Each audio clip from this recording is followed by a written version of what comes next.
goes out to my mother, Beverly K. Jacobs.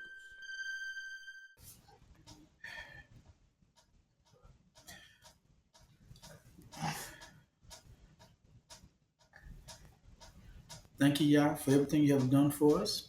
We thank you for this day that you have given to us. We pray, we ask that you strengthen us with knowledge, wisdom, and understanding. We're grateful for this opportunity to go into your word and to learn your way. And in your name, we pray that you give us a spirit, that you give us your truth, that you give us your understanding and light as we go into your word. And in your name, we pray forever and ever. Hallelujah. Hallelujah. Okay. Jerusalem, a compact city. Jerusalem is spelled Jerusalem.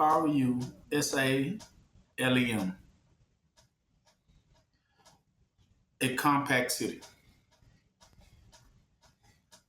Compact. Compact. City. City. Okay? Now,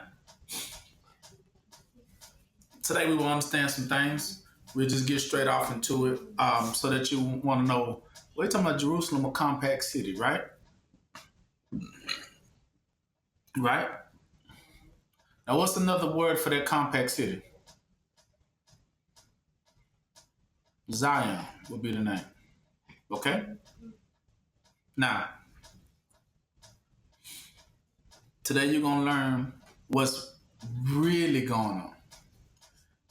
If you never wanted to understand what the Spirit is, and if you ever wanted to understand what the Spirit is, today you will understand.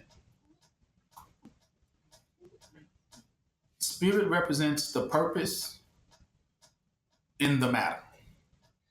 It's the purpose. Spirit has a what?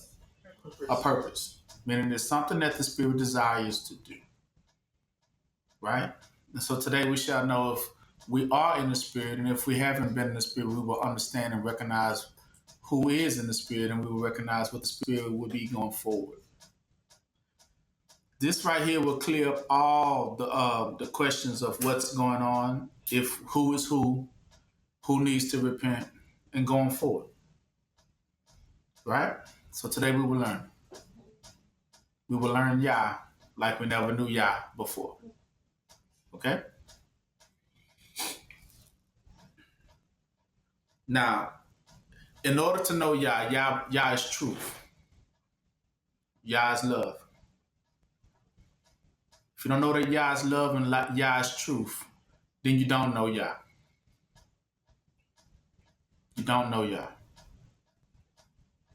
That's our heavenly parents. And it will begin to show you what it is that is their love and what it is that is their truth. Okay? All right.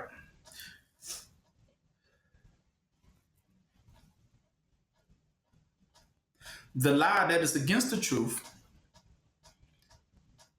is that people lie and try to say that they know Yah, right? That's what we're dealing with, spiritual warfare. People who say they know what's going on, or people who profess to know, and people that think they can be leaders or commanders of something that they know nothing or very little about. Spiritual things are spiritually kept and spiritually understood. Right? Those who know Yah know what Yah wants. Those who don't know Yah, that's the reason why he said, I never knew you, is because you don't know what Yah what wants. You think you know, but you don't. So today we will draw close so that we may know who Yah is and what does Yah want. Right? Okay. Go to Genesis 4. We will start there. We will start from the beginning.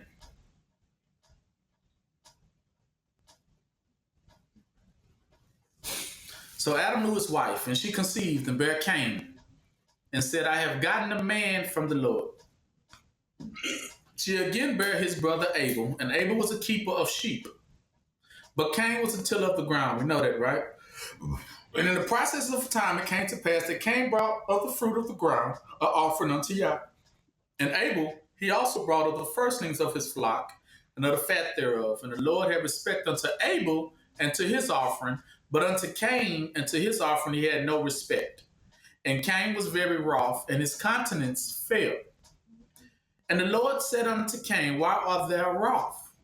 Why is thy countenance fallen? If you doest well, Yah counsel, shall thou not be accepted? And if Yah doest not well, then sin lieth at the door.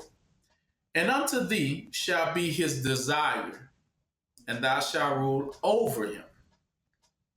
So now that thee, who was be his desire, that his, we know is Satan. He said if he does what accepted, he will rule over Satan, but if not, Satan shall surely what? Rule over him. He's speaking to Cain. Cain and Abel were the brothers and the sons of Adam and Eve, right? The two brothers. It was referring to different mannerisms, two different children born. And it was the time to offer unto Yah what was acceptable. What would be the acceptable sacrifice of all of us? That's what he was referring to. And Abel brought what was acceptable, that Yah had pleasure in, but Cain not so much, right? So Cain 8 and says, And Cain talked with Abel his brother, and it came to pass when they were in the field that Cain rose up against Abel his brother and slew him, meaning he murdered his brother. This was the first murder that occurred in the book, right there, Genesis 4, the first murder.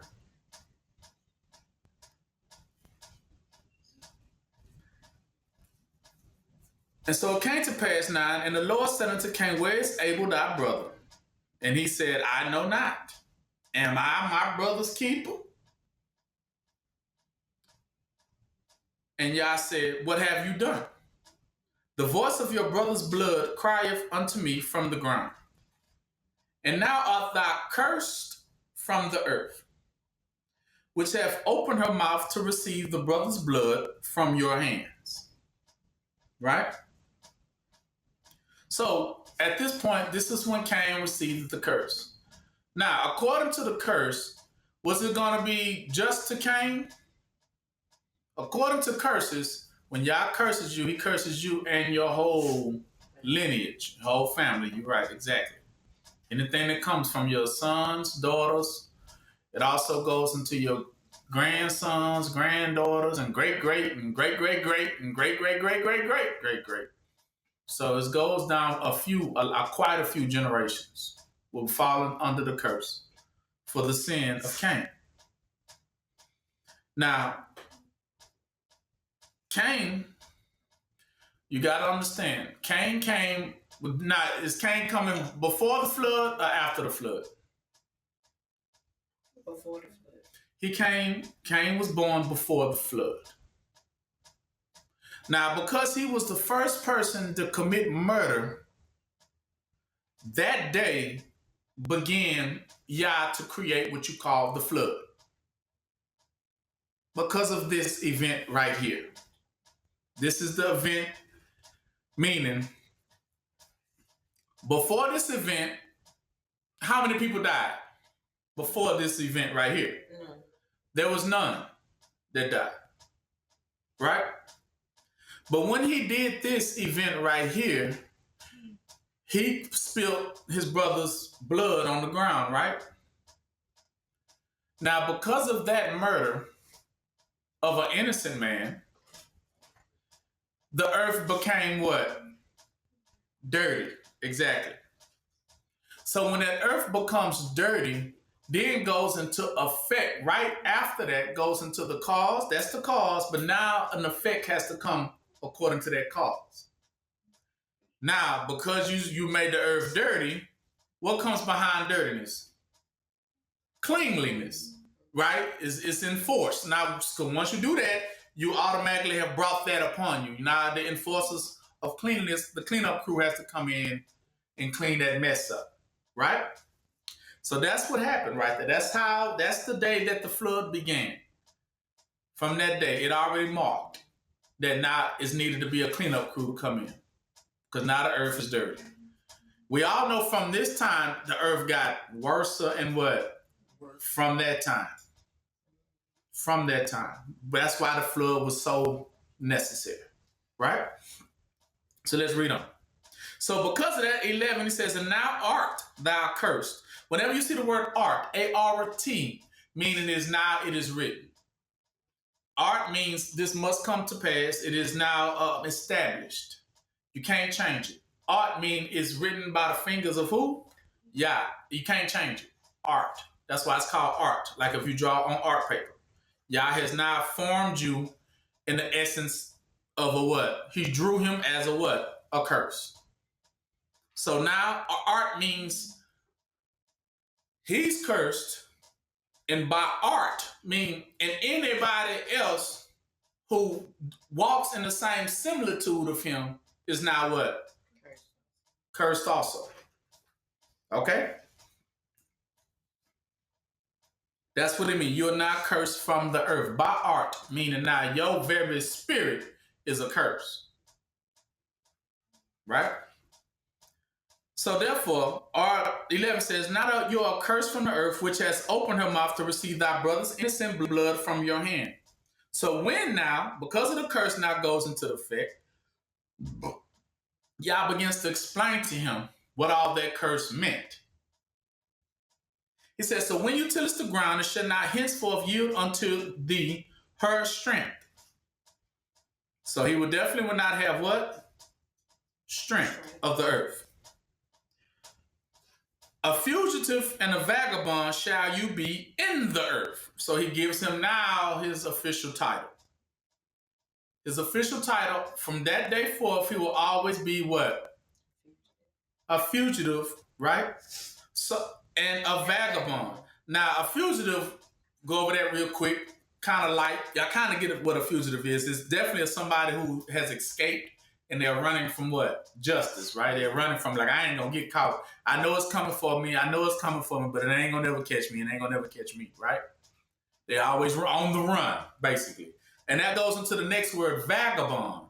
A vagabond is a person who has no zero place in the earth, right?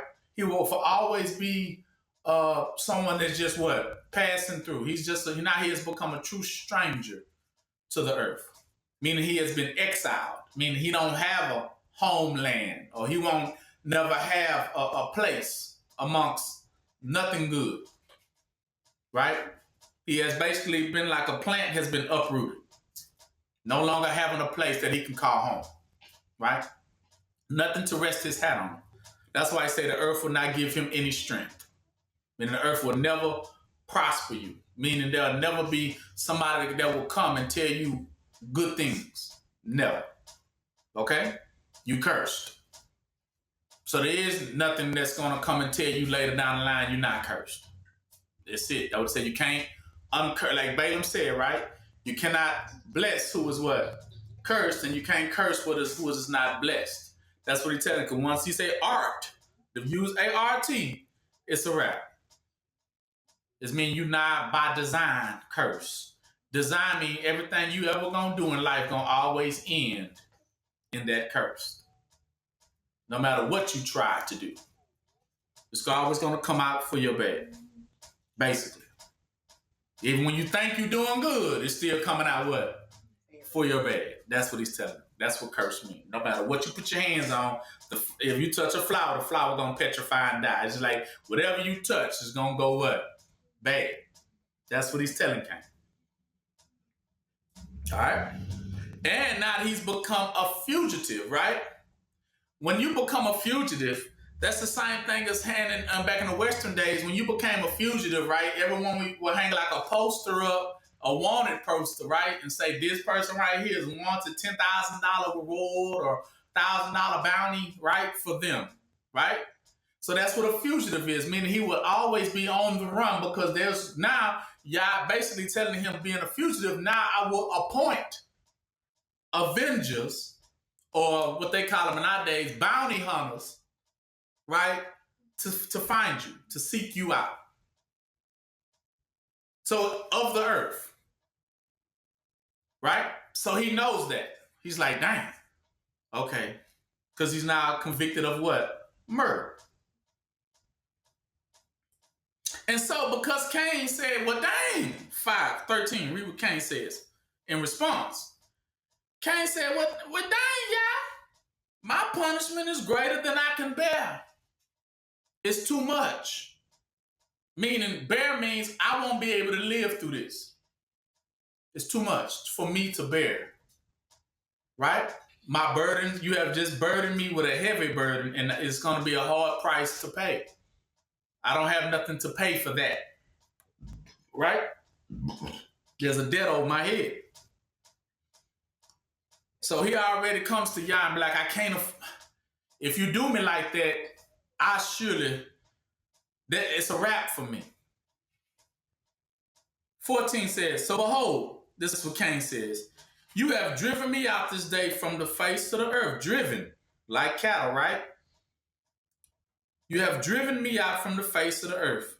And from thy face shall I be hid. Meaning, so who will never show his face to Cain anymore? Yah. That's what it means to be darkened.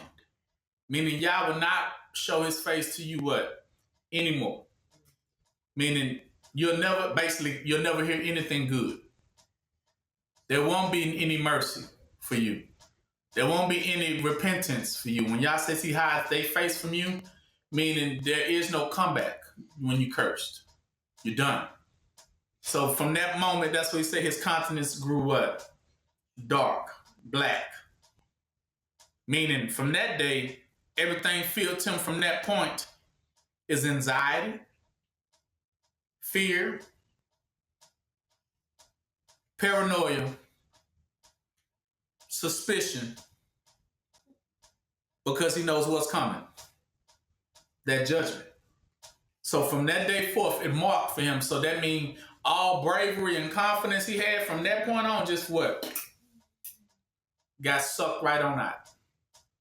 So that means from that day, he got them looking behind his what? Looking over his shoulders and looking behind his back, because he knew that Yah had already called him a fugitive, meaning that there was going to be bounty hunters and avengers coming to look for who?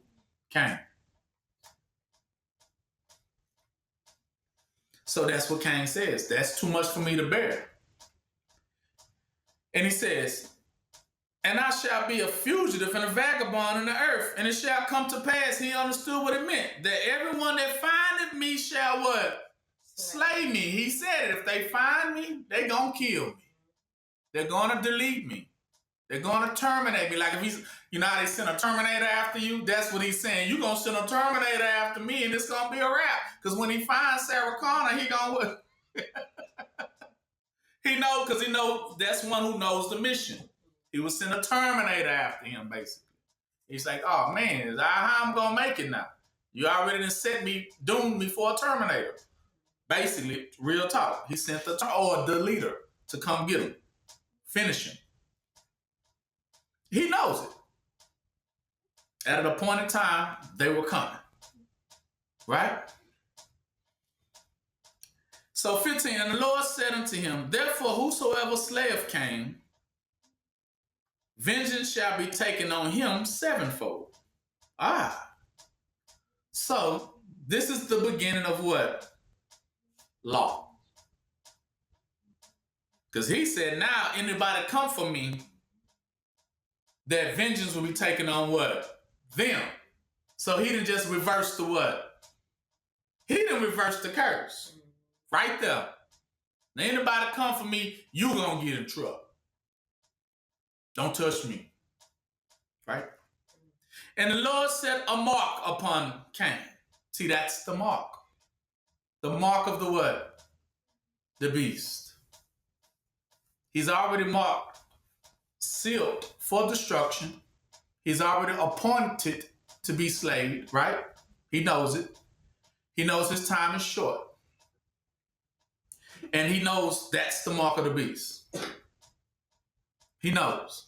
That's the mark. And that's the law for him. Called a criminal's what? A criminal's paradise. Because now you couldn't go after the what? He will use a law that you can't go after who?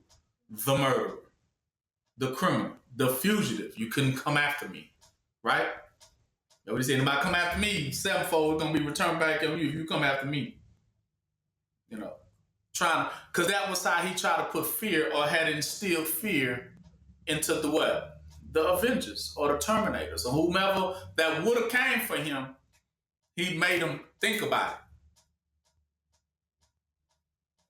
So what he did was create doubt. Put doubt. Yeah, you come after me, you better think about it. Think about it twice. But the law already went out that they were supposed to what? Come get him. Right? That's how he tricked people. That's how he manipulated us in the law. Like, don't come after me. You know I'm wrong, but you better not. And so now you're living in a world where they get mad at you if you try to tell the murderer something. You notice that now? If they do bad, they don't technically get mad at the bad person. You notice that? They get mad at the other person for telling that bully, leave me alone.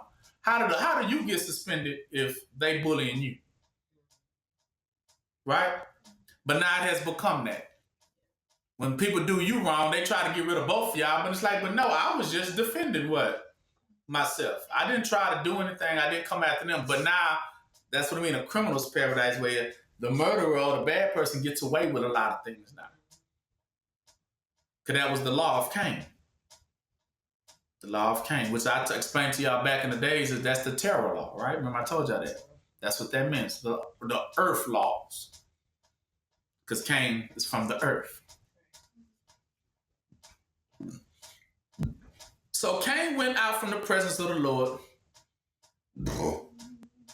and dwelt in the land of Nod on the east of Eden. And Cain knew his wife, and she conceived and bare Enoch, and he built a city. Not the same Enoch don't get it twisted. He's not the same Enoch. But of course, he's going to try to do everything that Yah does. Cain going to do his own what? Version of it. So that's what that is. So don't ever get caught up, because for whatever Yah does on the lineage, the devil will do the same thing on his lineage too. So he will use some of the same names to get you caught up. Instead of Yahushua, he will give you a what? A Jesus. See what I'm saying? That's what he does. Everything the opposite on here. The way he said you got Christ and you got an anti what? Exactly. You will have an antichrist. So that's how it works with him. He does everything the same. That's what he does. Try to mimic it because he needs you to fall for. That's why when Yah gave out a law, he gave out a what? A law. So he gave you the law of Yah, and he came out with the laws of Cain, right? Okay, I got laws too, right? Yah held him in Cain creates what? His own government too. So that's what he does. To counter everything Yah does, he counters it. Like when Yah talking about you're going to be judged according to your work, then he creates a work and say, well, this is the work too. To try to see if he can catch you. You know what I'm saying? That's how he try to deceives you and trying to telling you that you think you're doing good sometimes when you be doing what? Bad. Because that's how the devil has to do it in order to try to catch a Pokemon, basically. That's how he's trying to deceive an elect. That's his goal. To deceive you. Right?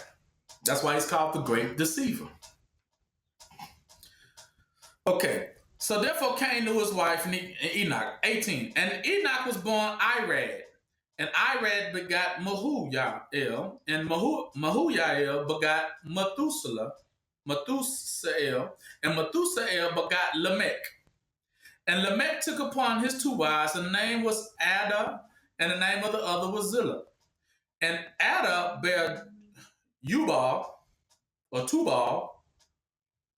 and his father, Ubal, and his father of such as dwelt in tents, and of such as have cattle. So he has cattle, so that makes him what? A herdsman. Okay? Because he knows that Yah people are what they call what? Same thing. Yah's people are shepherds. The devil people are what? Herdsmen. You see how they always going to have their version too, to coincide, to parallel them. That's why they almost like your shadow. It's you, then you got the fake version of you. That's them. For everything Yah puts, he gives you a fake version. The devil does. So this one already telling you that he was a first herdsman. He drives cattle. So it's telling you now, it's beginning to show you their occupations. Telling you Cain's occupations, because this is not Cain's bloodline. Now he's going off into Cain's bloodline. So this one has cattle. And his brother name was Jubal. And he was the father of all such that handled the harp and the what? Organ. So, okay, this one is the creator, and he's the musical one, right? Harps and organs, right? Mhm. So he gonna have, basically he was in charge of the ministry, music ministry. So the devil got his own little musical ministry too, don't he? Told you. Exactly. And Zillah, she also bare Tubal Cain. Now Tubal Cain is the one I'm very interested in going forward in this today's topic. Tubal Cain. Now listen what Tubal Cain was. Tubal Cain in 22 was an instructor of every artificer in brass and iron. You see that? So, an instructor, meaning he was a teacher. Basically, Tubal Cain is what you would call modern day, his occupation was the modern day blacksmith. See, he dealt with brass and iron. He's the one that makes the what? The weapons. He's the weapon maker. Because they needed Tubal Cain. Because if they fenced to deal with the Avengers, he was gonna need what? Some weapons. So this spirit of Cain already started from there. Oh, they coming? Well, we're gonna need to start building up what? Because remember, he said Esau was gonna live by the what? The sword. So he already knew what time it was. So therefore, when he started giving birth, the devil's children started beginning to come out with the purpose in mind to get prepared. So he came in as an instructor of those things. He knew it all too well. Now, who you think showed him that? How to make those things?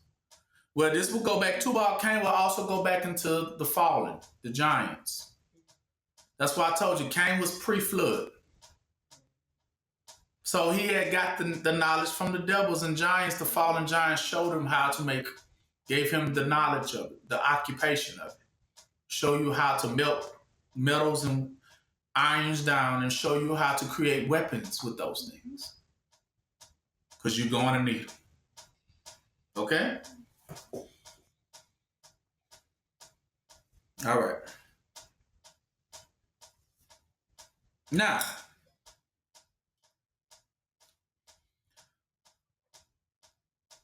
he also knew, Cain knew at that point, he was going to have to lie. He knew it. Tubal Cain became the creator of all weapons that was created even unto today. He's the spirit that uses to get into people, to make them create these things like nuclear bombs, to create missiles, to get the ideas. Came from Cain. Because Cain knew he was a murderer. Cain knew one day y'all was going to what? Come get him. So he knew he had to prepare for what? War. Because he wasn't going to go, willingly. He knew it. Him and his descendants. So do you know Tubal Cain actually is all the bloodline and all of his descendants do one thing. What do all Tubal descendants do? Make weapons. So now you understand those weapon makers are all of the descendants of who? Cain. All weapon makers come from the descendants of Cain because they all have the last name Smith. Smith and Weston.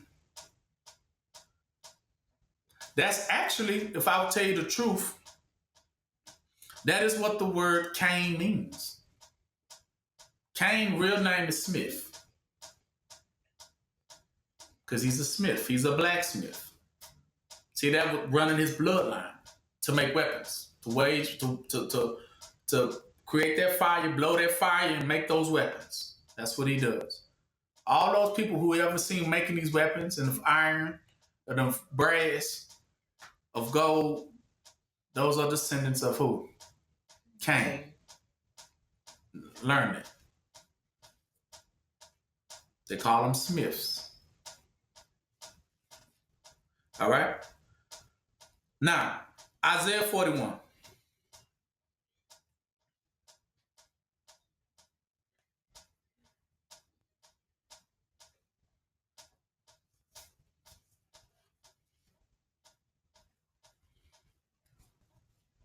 Now, because of that, they was cursed. Cain, descendants of curse. Done. That's why the flood came, to get them. The flood did get them, but they remember the spirits can still what? Live on. Remember that? So that's how the spirit still picked up to the next descendants who started being born to go back into what? Making what? Weapons again after the flood. So those that are after the flood are just nothing more but arcanes, meaning after the flood Cains. That's what they'll call them. Cains after the flood. They still here. Because the spirit went into them to start making weapons immediately when they was born. I want to make a weapon.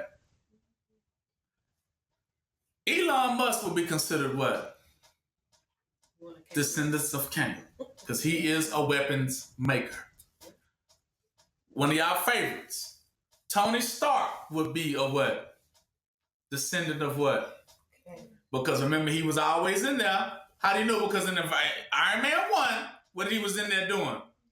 Building the suit. And you seen how he had to build it. Just like an old school what? Blacksmith. What he in there hitting that anvil? Boom. Boom. And making the Iron Man suit in the beginning.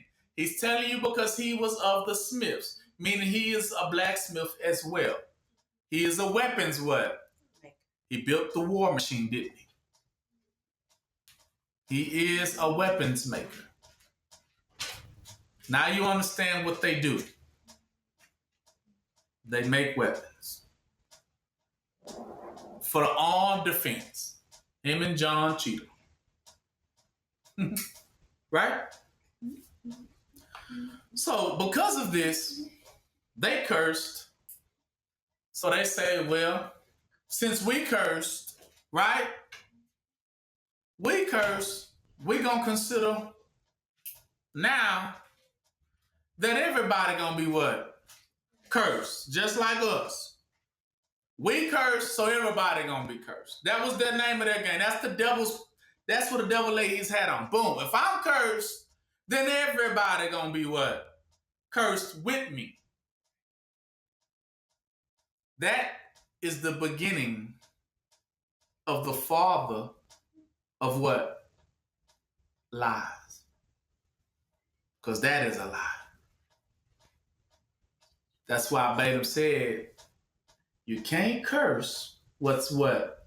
Blessed. So Balaam knew, and that's what that king tried to tell Balaam, you got to curse me, them people. See, because Balak knew. Because Balak is the king of who? Moab. Moab and Ammon are children of what? Sodom and what? Gomorrah.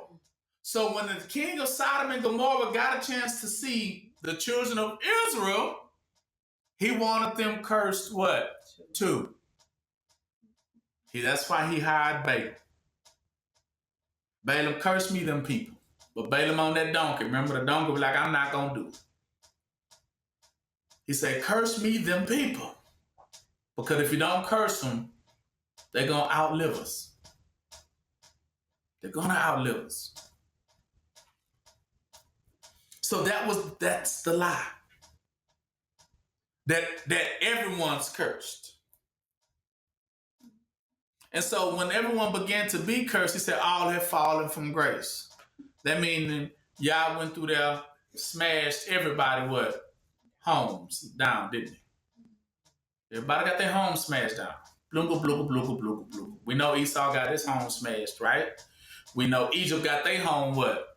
Smashed. Asgard got their stuff what? Smashed. And who else you can think of got their stuff what? Smashed. You know, Atlantis got their stuff what? Smashed. So everybody got their stuff smashed, which is true.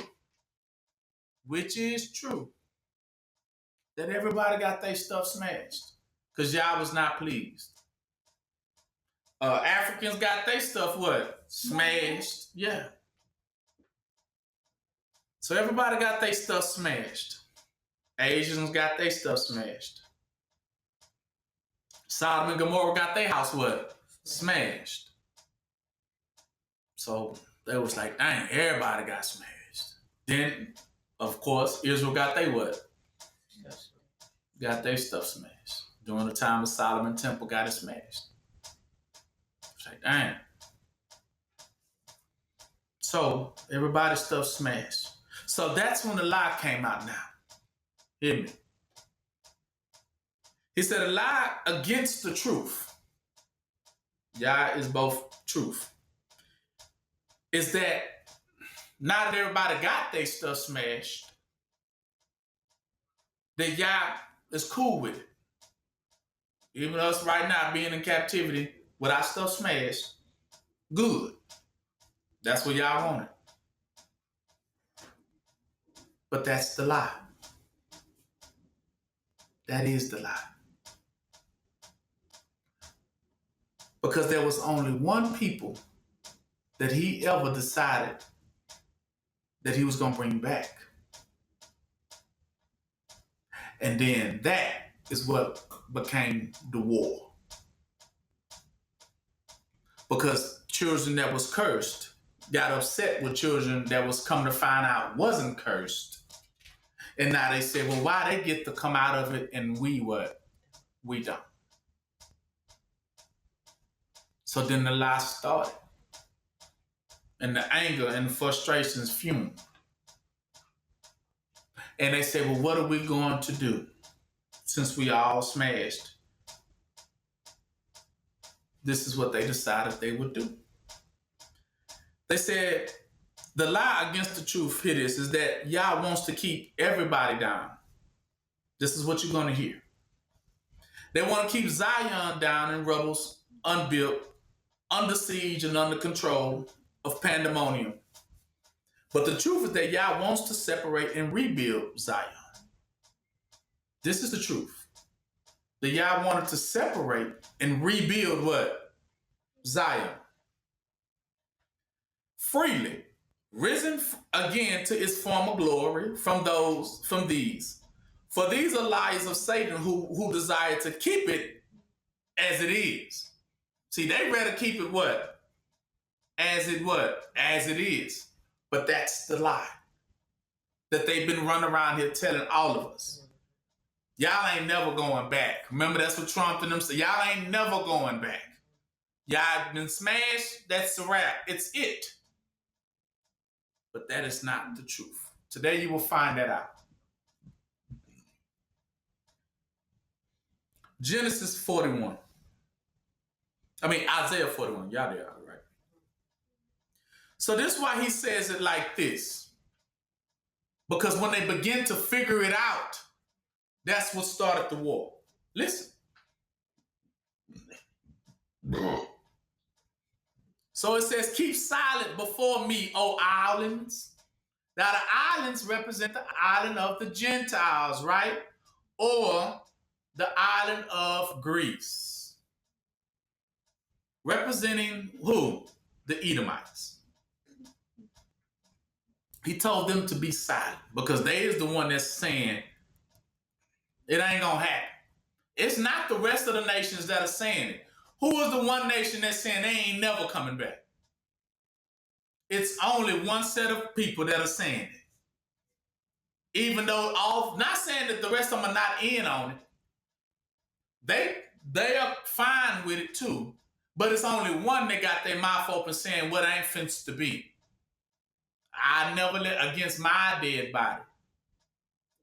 It's Edomites. But he tells them to keep silent.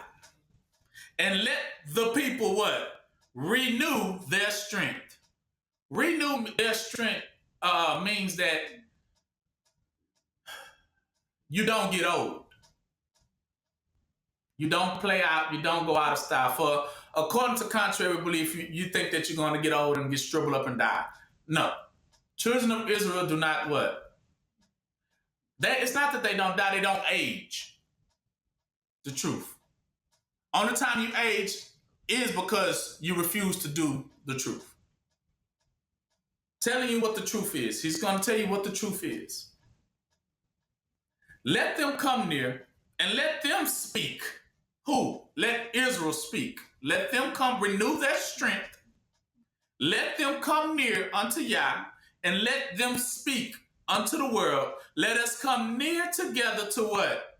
Judgment, so that we can all understand. Who raised up the righteous man from the east. Where's the east? Jerusalem. He raised up what type of man? The righteous man. Listen. Called him to his feet, gave the nations before him, and made him ruler over kings. He gave them as the dust to his sword, and as driven stubble to his bow. Who are they talking about? Yahushua. The man, righteous man from the east. Called to the foot of Yah, and gave the nations before him. Meaning told him, you in charge. And made him rule over what? All kings of the earth. And gave them kings as the dust to his sword. Meaning called, the dust represents the potter's field. The potter's house, which is the field of blood. And driven stubble to his bow. Bow represents the bow. It's not a B-O-W, it's B-O-U-G-H. Bow. If anyone knows what a bow is, it is a bow of a tree. It is the biggest branch that falls on any tree, the biggest one, the kind of, the strongest one. Now, you got many branches on trees. But as a tree comes out of its trunk, it starts going off, spreading off into arms, right? The biggest arm of that tree, the strongest one that can hold the most weight, is called the bow of the tree. That means, or like a family tree that spreads out, sons and what? Daughters, right? So the bow will represent, the tree itself is Zion. The little branches will represent the children of Zion, right? And definitely, so the biggest one will represent the daughter of who? Zion. So bow represents what? The daughters of Zion. The biggest branch. He says 3, he pursued them and passed safely, even by the way that he had not gone with his feet. He had wrought and done it. Who has wrought and done it? Calling the generations from the beginning, I the Lord, the first, and with the last, I am he. He said he's the beginning and what? The ending. He says, I established the beginning. Therefore, I will be the one that will establish what? The end of how it's going to play out. And so when Yah says that, they knew, he said he established who's going to be in the end. Who you thought they saw in the end? They saw Zion. Risen from the what? The ashes. And when the other nations saw that, let's see what happened. 5. The islands saw it and what? Feared. And the ends of the earth were what? Meaning those that were going to be there when it did happen was going to be what? Afraid. And drew near and came. Came means ready for what? Ready for war. They came ready for war. When they seen that Yah was going to bring Israel back and rebuild Israel, the rest of the nations were upset. So they went to war for that. Listen.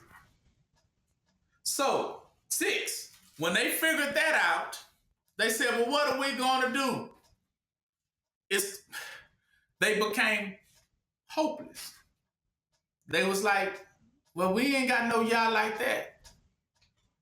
He's going to rebuild Zion. He's going to rebuild Jerusalem. What are we going to do? And we're going to have to worship them? And we're going to have to bow to them? So that's when the meetings began. What are we going to do? What are we going to do? This is when the counseling began. What are we going to do?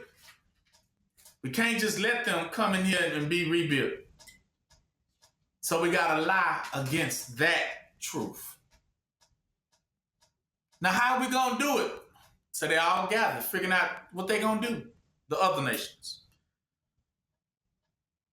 So they helped every one of his neighbor, meaning children of Moab, children of Ammon, children of Lot, Sodom and Gomorrah children, children of Arcaine, the giants, everybody conceive what we gonna do. So they said, we found one.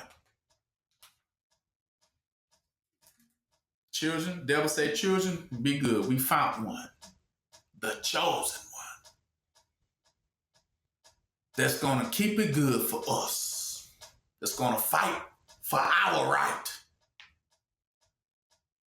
For the cursed children of the earth. We gonna got somebody that's willing to fight for us. Their greatest champion. And they said, everyone help this neighbor. Said, we good now. We good, y'all. We good. We good. We riding a champion. Come on in, champion. Come on. We good. All hail. All hail. And they said, everyone to his brother, be of good cheer. So these are all the other rest of the nations. Now, who do you thought they brought in that door? When they raised that curtain, who you thought it was?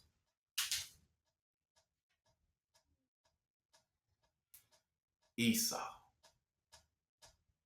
Esau. Esau will help us. He will fight for us. He will fight for the murderer. He will fight for the criminal. He will fight. He will fight for Sodom and Gomorrah. How do you know? Because don't they fight for them people over there right now? Don't they get them billions of dollars? Who giving it to them? Esau. Making sure the murderers and the fugitives stay standing. They can pump their fist. Yeah, we got Esau. The greatest champion. Because how you know? It goes back to the descendants of Cain. It's in their bloodline. That would say Esau lives by the sword too. Because he is also a smith. He's of the descendants of who? Cain. Remember that. How do you know? Because that's who they went and called on the phone when the other nations feel like, what we gonna do? Israel finna be brought back from the ashes, baby. What we gonna do? Esau said, I got you. So the devil chose Esau. That's when Esau began to be inhabited by those spirits. I chose Esau. Bring it in the champion. How do you know? 7. It shows you. There you go right there. So they say, be of good courage, the ending of 6. Be of good courage because we got the builder. Bring him in. So the carpenter encouraged who? The goldsmith. And he that smootheth with the hammer. Him that smote the anvil. See? Who's that? The who? What's his name? What is their occupation? Blacksmith. That's him. Bring in the blacksmith. He will prepare the weapons. He will build the tanks. He will build the missiles. He will pound it out. He will build us the guns. Who has built all those weapons of mass destruction? Esau. That's telling you he is the blacksmith. Saying it is ready for the soldering. And he fastened it with nails that it should not be moved, that he could comfort who? All the cursed children and all the fugitives. Thank you, Esau. You surely helped us. And so in return, he became their bow. Because now he is called the daughter of what? Babylon. Exactly. He became their friend and help in time of need. Whenever the fugitive needs some help, call Esau. He'll get us out of this one. Because he got the spirit of Cain. He'll know what to build. He will know what to build. He's the one who built all the weapons.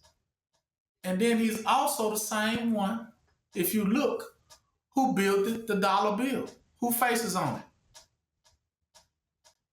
White people. He built it that too. And they was like, yes, he's the great builder. He's the great blacksmith. He makes it happen. He creates weapons all day. He got it. So all he do is think, what I'm going to build next? The great Tony Starks. Listen, that it should not be moved. Talking about the children, the cursed children should not be what? Moved. According to who? Esau. Long as we got Esau, we shall not be what? Moved. Because he will always build it for us. Mm-hmm. 8 says, but thou, Israel, see, that's what they said. When they realized that, oh, y'all going to rebuild them, then we're going to have Esau, the great builder, rebuild what? Us. So Esau was to rebuild who? Babylon.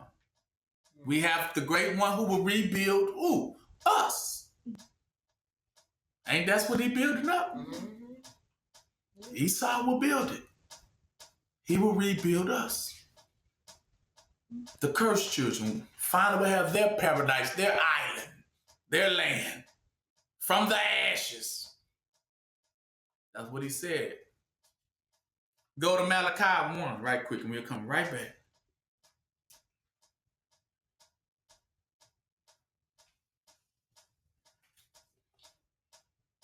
See, it's right here. The burden. See, it became, that's the burden. He talking about the burden of Cain. 2 says, I have loved you, says Yah, yet you say, whereas have you loved us? He said, was not Esau Jacob's what? Brother? Says the Lord, yet I loved who? Jacob. Meaning I love Jacob. Meaning I love to see them again. That's what that meant. I know I tore down everything, but I love to see what? Jacob what? Again. That means rebuilt. Out of all the other nations, that's the nation Yah chose. That's why they call them the elect, the called. He says, and what? And I hated Esau, see? And I laid his mountains and his heritage what? Waste for the dragons of the wilderness. See, he told you that he tore them down too. But who did he say he loved though? That's what he said. Jacob I love and Esau what? I tore down, but I'm going to always have love for what? See, whereas Edom said, see, we are impoverished. Meaning because we've been torn down. But we will what? Return and build the desolate places. See? But Esau said, we will rebuild them. Thus says Yah of hosts, though, you shall build, but I will what? Throw it back down. See? And they shall call them the borders of what? Wickedness, and the people against whom the Lord has indignation for how long? Forever. So what place he said he will always tear down? Forever. Esau. See, Esau ain't no coming back. Now go back to Isaiah 40.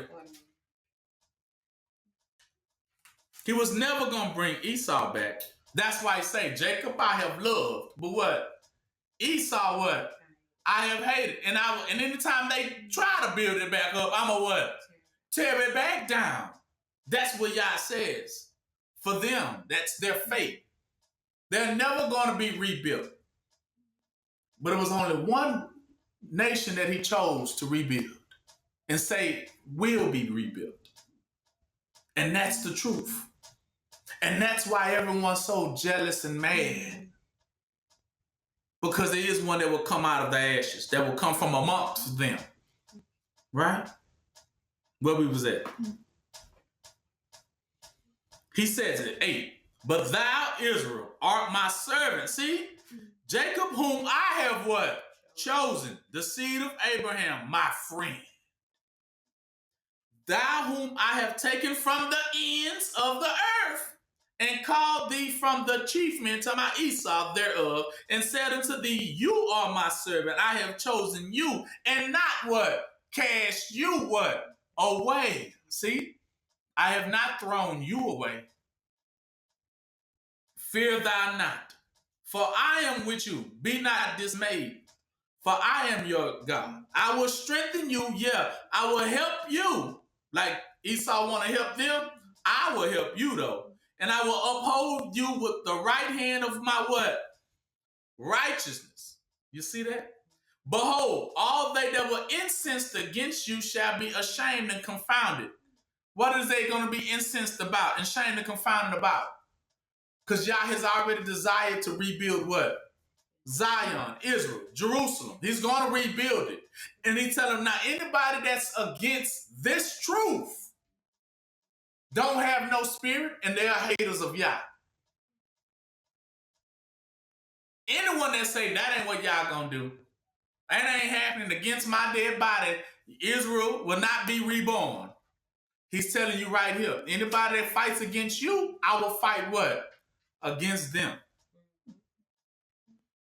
And they shall be as what? Nothing. And they that strive with you shall perish.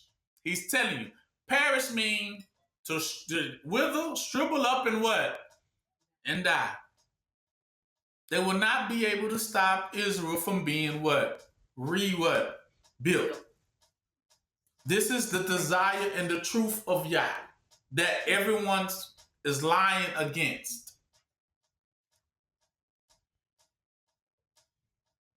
He says it. 14, fear not thou, O worm Jacob, ye men of Israel. I will help you, says Yah, the Redeemer, the Holy One of Israel. You see that?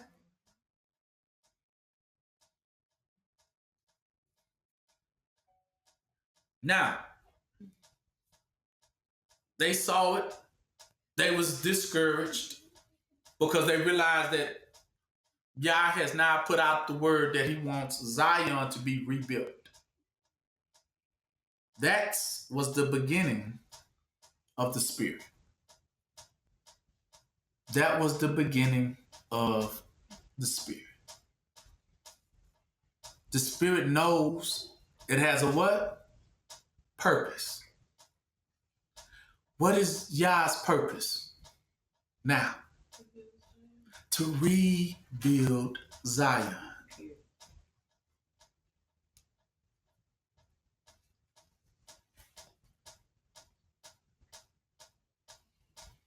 How do you know?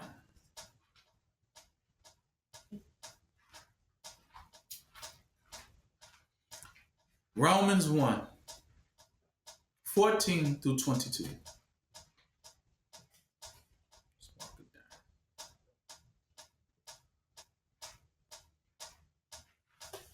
He says, so now Paul says it. I am a debtor both to the Greek and to the barbarians, both to the wise and to the unwise. So as much as in me, I'm ready now to preach this gospel to you that are in Rome also. Talking about to the scattered sheep, scattered the elect. He's going to give the commission to tell all Israel, no matter where you are at, what's going on. Listen. He says, for I am not ashamed of the gospel of what? Yahushua, for it is the power of Yah unto what? Salvation to everyone that believeth, to the Jews first and also to the Greeks. For therein is the righteousness of Yah revealed. The Spirit is the spirit of what? Righteousness. Why do you think they call it righteousness? Righteous means to do what? Right. To restore. So he wants to restore. That if you know Yah, do you know that's what he wants? That's the thing. You don't know Yah if you don't know that's what Yah wants. You say you know Yah, but if you don't know love, you don't know Yah. If you don't know charity, he said you don't know Yah. If you don't know mercy, he said you don't know Yah. The Spirit of Yah. It knows exactly what it wants. The Spirit wants to restore Israel. Always has, always will. You're fighting against people who don't want to see that happen, though they don't have no control over the Spirit. You will find that out. Listen. So this righteousness is revealed of Yah from faith to faith, as it is written, the just shall live by what? Faith. For wrath of Yah is revealed from heaven against what? All what? ungodliness and unrighteousness of men. See? He's against those that don't want to see it what? They don't. Yah is against anyone that doesn't want to see Zion rebuilt. That's called unrighteousness. It is called iniquity. That you prefer to see your people down and out. If you prefer to see that, then you are of the bad devil spirit. You are part of the Antichrist. You don't want to see it happen. You don't want to see it rebuilt. You love it the way it is. You are at peace with it. So anyone that is at peace with it is an enemy of Yah. Any one of us that are at peace with Israel staying low is an enemy of Yah. It's telling you. He said he's against all ungodliness because God is good. Good is to restore. Restore, his whole spirit is about restoring things that were good. The first original Israel, Zion, was what? Once upon a time, it was what? It was good. That's why Yah say he wants to restore the old, ancient places. Right? See, he's against all those who hold the truth in unrighteousness. So he's telling you now what the truth is. This is the truth. The truth is Yah wants to restore Israel. When he says restore, he's not talking about giving y'all some reparations and run around here about going to Foot Locker. That ain't what Yah's talking about. Yah's talking about separating you from amongst them to go back to your land and rebuild it from scratch. That is the desire of the Spirit. That is the truth.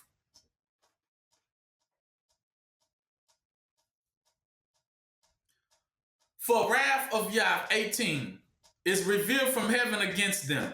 Because, 19, because they which may be known of Yah is manifested in them. For Yah showed it unto them, declared it.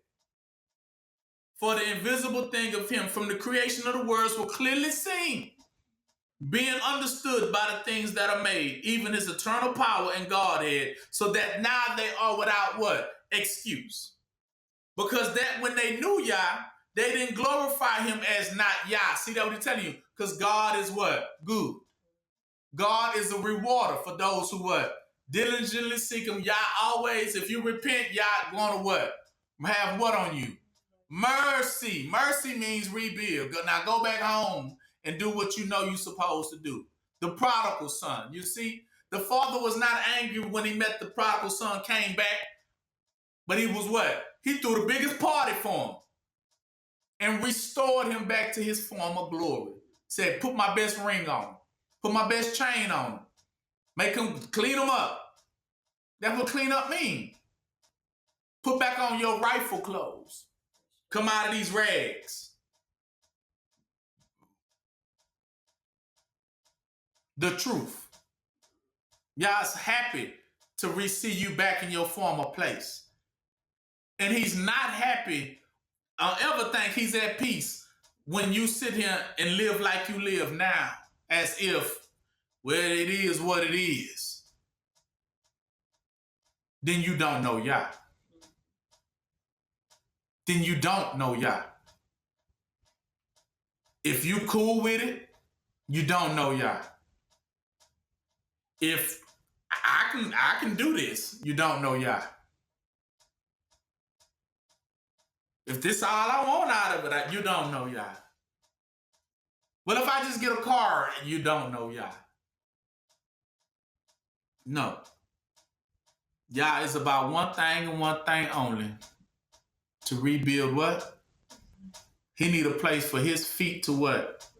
To rest. That's what he says. He want a place where he can rest his spirit on and bless it. And he said, because the other nations knew, and some of Israel knew, He says they wouldn't serve him as Yah, meaning they would not acknowledge him as one who wants to restore. So they had to change his name to something else. Right? Well, he don't want to restore y'all. If he wanted to do so, he would have did it by now. He does. You are in the way of it. It ain't that y'all don't want it to be done. Who don't want it to be done? You don't want it to be done. You are cool with it. He said, because when they knew Yah, they didn't glorify this truth about Yah, that Yah is a restorer. Yah does have mercy. Yah is a righteous, restoring Yah. They were not thankful, but became vain in their imagination. See, and their foolish hearts was what? Darkened, like Cain. Instead of, because that was what Abel brought to Yah. The beauty of restoration. Yah looked at what Abel brought as a sacrifice. He said, nah, that's acceptable. That is acceptable. To restore. That is where my spirit would dwell. And when Cain saw it, he was angry. Because what did he hand Yah? Say he handed him some weak, lame animals. Yah said, I don't want nothing that's tainted. You get it now? He didn't want what was tainted. Meaning your alternative version of the truth. I just want what? So Abel sacrificed and brought Yah the truth. And Cain brought him the what? The fake, the lie. And Yah was not approved of it. So Cain was angry. You mean you ain't going to take my people? You're not going to take your African into the house of Yah? You're not going to take your Asian into the house of Yah? You're not going to take an Egyptian in there? An Edomite? He said, no, I want Israel. I want my people. Nah. They just can't be. Well, okay, we'll give you Drake. He's mixed. Return that to sender. And he's still not one of mine. He said, give unto Caesar what? What belongs to Caesar, but give unto Yah what belongs to Yah. He doesn't care about that other tainted stuff. He don't want no alternative. He don't want somebody that works for the enemy but then trying to serve two masters. That ain't what Yah wants. And so that's what he means. They became foolish. Professing themselves to be wise, they became fools. Meaning, we know what we gonna do. Blacksmith, what can you build us? That was the wise part. They felt that they were so wise and that we got an idea. This is what we'll do. This is what they counseled. And they changed the glory of the uncorruptible Yah. See? Because Yah said, give me back what is mine. I don't want nothing tainted. But they said, no, we're going to give you everything that's what? So look at the priests and pastors now. Tainted. Is that Yah's? No, they're not. See, that's what Yah said. That's the very ones I don't want. I want somebody that's going to do it from the heart. You keep handing me those that love of money and those who worship Esau. I don't want them who still got pictures of baby Jesus in their church. The white version. He said, I don't want them. They worship you. They worship devils. They don't worship me. They don't do what I want them to do. They do what Esau tell them to what? To do. How can I use them? So they are tainted. They corrupted. I can't use those. I need people that's going to serve me with their whole heart. Mind, body, heart, and what? Soul. Not tainted ones who will give a piece, but not all. So he says, Yah on the hand, Yah made Yah to be a God that accept corrupted stuff. And turned the image of Yah to a corruptible man. I mean, they said God was looking like Esau. And they're like, how am I look like the very thing I hate? Then he said, Esau, I hate it. So then that question would be, then how was God white?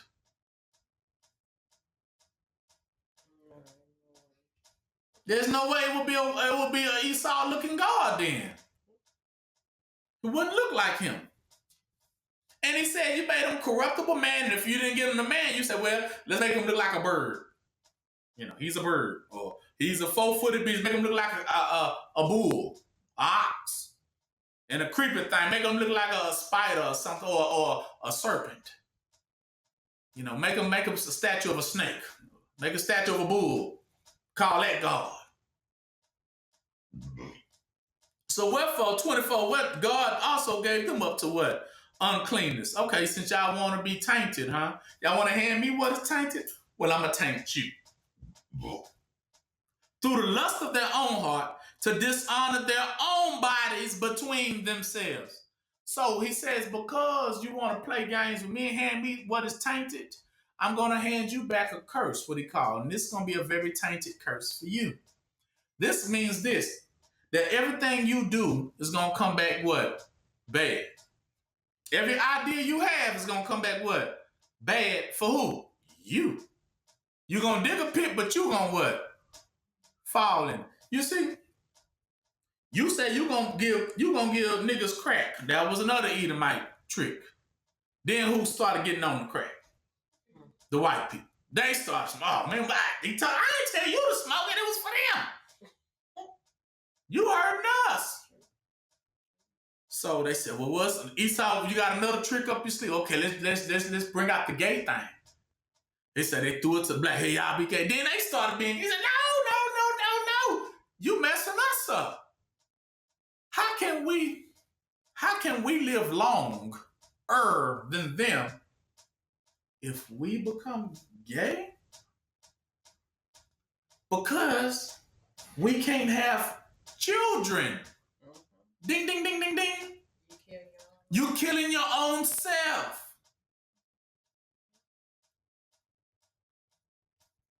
So that's why he says, now I will begin to taint you.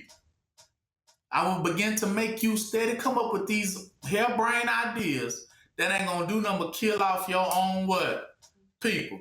Well, give them the COVID thing. And then they start injecting and they start dying. I didn't say for us to take the shot.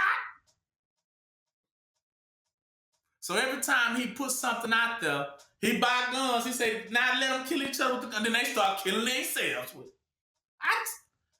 It was for them.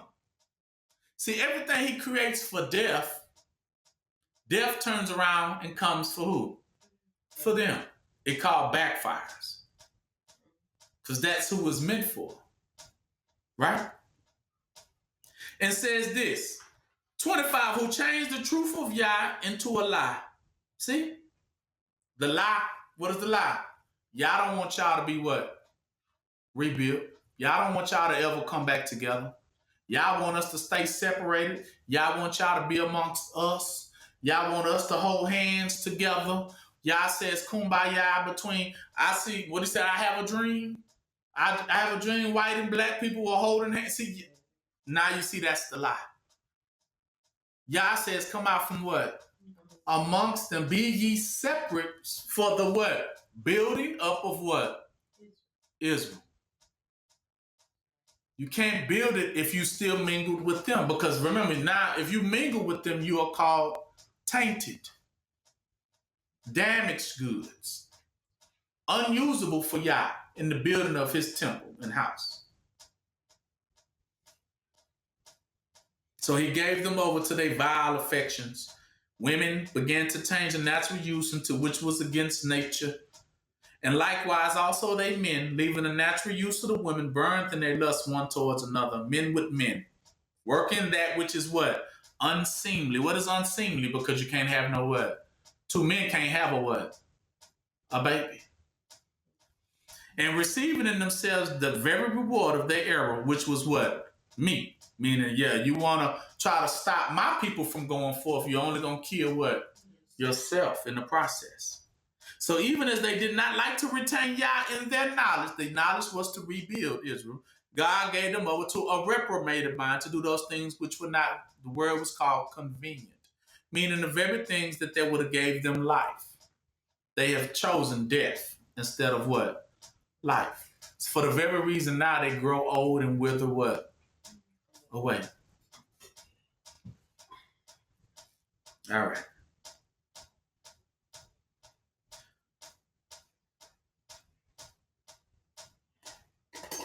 That's why Yah says, if you say you love Yah, then why do you hate your what? Your brother. You see that?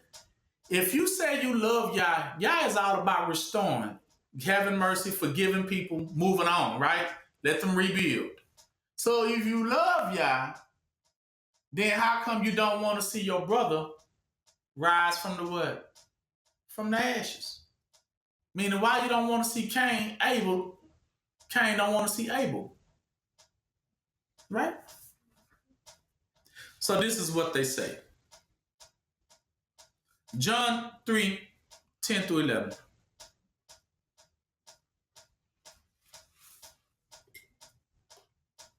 So he's going to begin to understand. He says, Jesus answered and said, are you a master of Israel, but you don't know these things? See, you think you know Yah's work, but you don't know these things? You don't know these heavenly things? These heavenly things that Yah wants to be done on earth? He said, on earth as it what? Is in heaven. You don't understand what Yah wants by now? What could have stopped all this dying? What could have stopped all these murders and killing? What could have stopped all these short-lived births? What could have stopped all these miscarriages and these elderlies and strokes? And what could have stopped all the pain and suffering and sicknesses? What could have stopped it all?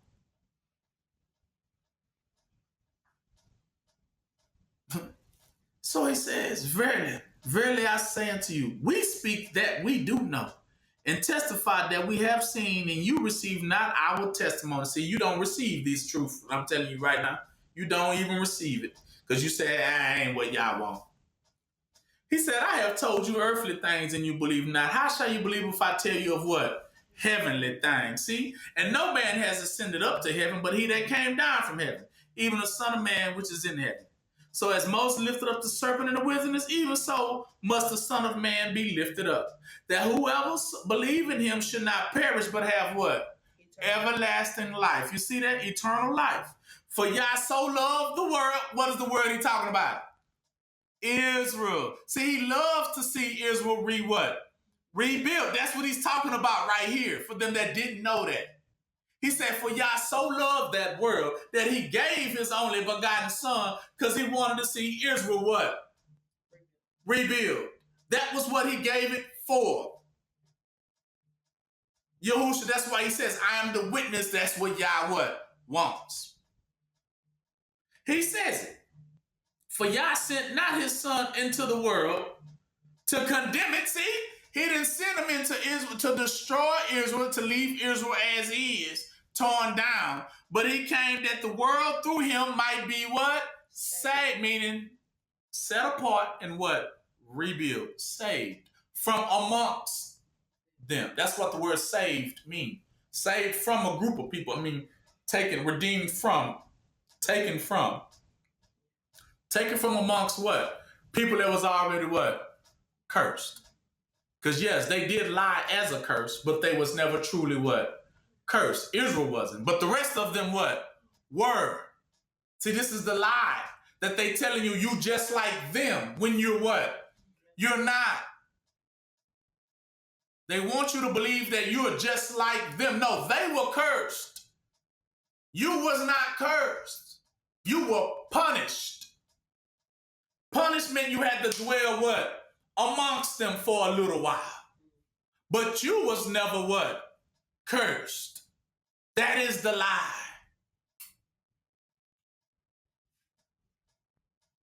He says right here, that's what he gonna tell you. He said, 18, for he that believeth on him is not condemned. See, those that believe that you're supposed to restore Israel is not what? Condemned. See, you wasn't condemned. You never was. But he that believeth not is already what? Condemned. Because they was already what? Cursed. Tell you that they was already cursed. That's why he said they were already cursed. Cursed already. Meaning you would never did get out of it because you was already what? Cursed in the first place. But those that believe in the rebuilding of Israel are not what? Cursed. That's what he's telling you. Those that believe in the rebuilding are not cursed. But those of them that have not wanted that to see that happen have already what? Man, I have cursed them already a long time ago. They never had a chance. They've been cursed. That's why they don't want to see it what? Rebuilt. Those that are of what? The curse. Shh. Because he has not believed in the name of the only begotten Son. And this is the condemnation now. This will be, people will be condemned by. This is the curse, he's telling you. What is the curse? The curse is if you don't want to see Israel restored and you ain't doing your work to make sure it is restored, then you are what? You cursed. And this is that light that came into the world. See, this was the salvation that is offered. He tells the world this. You want to make it out of this? Rebuild Israel. And don't taint it. Meaning, can the Edomites come in now? No. See, that's the thing. They said, well, if we can't come, then we're not going to what? We ain't going to let it do. Why you think they got your place hostage? Because they already what? They know. They know. They know that Yah wants it rebuilt. That's why they trying to make you never ain't coming back here. Nope. That tells you that they know. But that meant they already what? Cursed. All right. Go to Isaiah 1.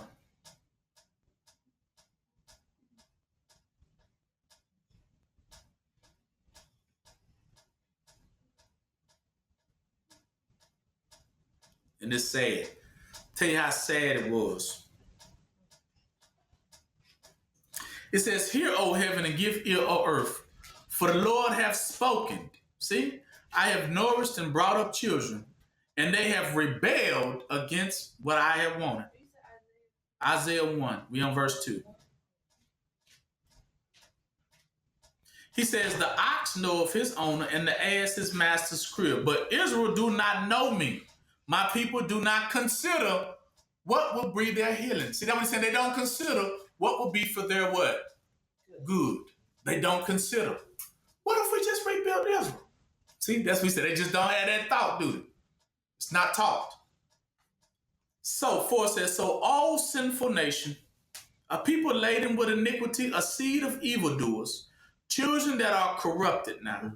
They have forsaken the Lord. They have provoked the Holy One unto anger. They have gone away backwards, away from where? Israel. Why should you be stricken anymore? Meaning, why should I keep you in chains? You will revolt more and more. The whole head is sick. The whole heart is faint. From the sole of the feet even to the head, there is no soundness in. There's no teaching of Yah. But the only thing that's body looks has wounds, bruises, and petrifying sores. They have not been healed, closed. Neither have they been bound up with band-aids, neither mollified with any neosporin. No medicine, no treatments. Meaning none of them have ever desired what is the treatment, what is the remedy for all of the stuff that we are going through. Is there a remedy? But that's what Yahushua was. He was giving us what? The remedy. So 7 says, trying to tell you where you at right now. He says, your country is desolate, right? Let's see if you can check off what he's saying. Your cities are burned with fire. Check. Your land. Check.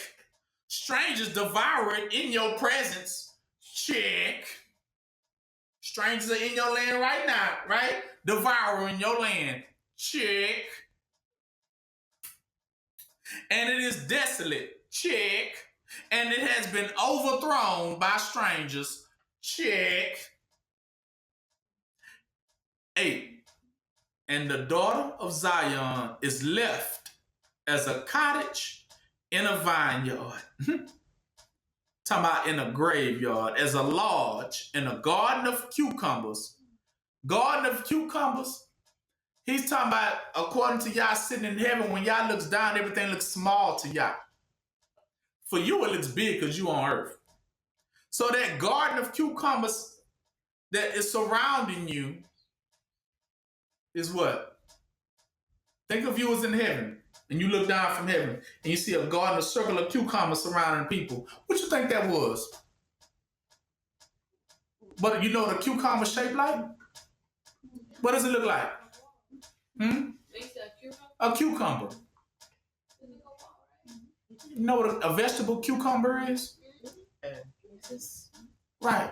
So, and what color is it? Green trees. So when I see a bunch of cucumbers surrounding a city, how Yah says, he's saying, I see a bunch of missiles aimed at you. I see, and he says, as a garden of cucumbers. That's how you know, because he said, as a besieged city. Besieged means city under siege. I see y'all as torn down, and people pointing all their missiles at y'all, and they got y'all under siege. And they fine with it. That's how y'all look to y'all from heaven. Like nobody, and y'all are flat. I mean, there ain't no building, they didn't tow it all down, and they refuse to let you what? And he says, and except the Lord of hosts had left unto us a very small remnant, we should have been as what? Sodom, and we should have been like what? Gomorrah, meaning you would have been just like them, because you were already there. He said, unless Yah would have gave you this one opportunity, you would have perished like Sodom and what? Meaning you would have become a cursed city of people too. Would have. The key is would have. So that meant you are what? Not. You are not. But those that are still in Sodom and Gomorrah, they are. Is that what it means? Cursed already. If Yah would not have left you a one child, the man child, to give y'all the solution to y'all problems. And what was that solution? Rebuild what? Rebuild Zion will be your only hope. And he's speaking to all nations. The only hope is to allow Zion to go and be rebuilt. That was what Moses told them from the day one. It's just a recycling. When he told them, Yah says what? Let my people what? Go so they can go where? Serve Yah. That means in the rebuilding. Now, how many Egyptians can come? Not what? Not one. The same way he told Pharaoh, you can't come. I know you want to come and I just want to come and oversee. Nah, we don't. No. You have to stay. But we have to go. And we got to cross over this Red Sea and go build Yah. Go to the promised land. But you cannot come. But it'd be nice if you wish us well. For your benefit. For your benefit, wish us well. And get out of the what? Get out of the way.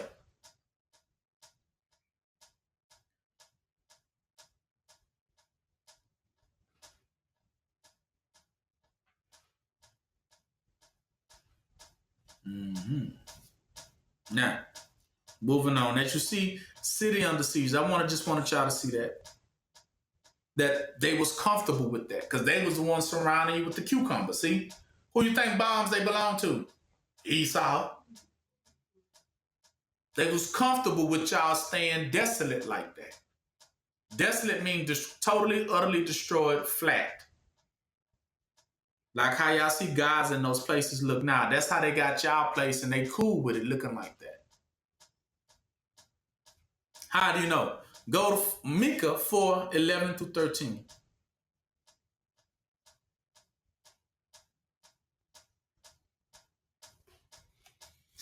MICAH 4:11-13.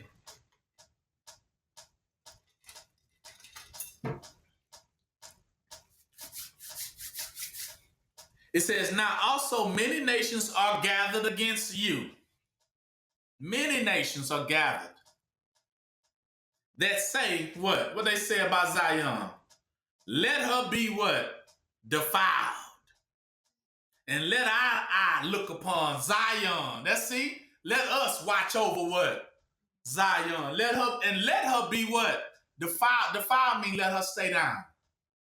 Let her stay what? He said many nations have gathered together and said what? So they have already consulted. What did they say? Let her meaning let her stay flat. And let our eyes and satellites watch over her. But they say that's the spirit, right?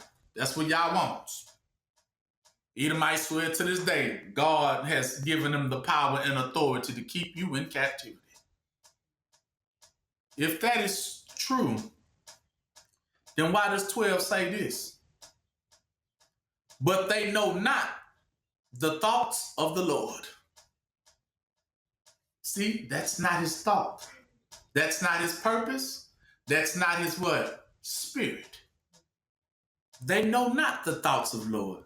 Neither do they understand his counsel. See, they don't understand what Yah counseled them to do. For he shall gather them as the sheaves unto the threshing floor. Arise and thresh, O daughter of Zion. Arise, what do you mean? Arise from where? Out of the ashes of. And for I will make your horn iron, and I will make your hooves brass, and thou shalt beat in pieces many people. And I will consecrate their gain unto the Lord, and their substance converting all those substance unto the Lord of the whole earth.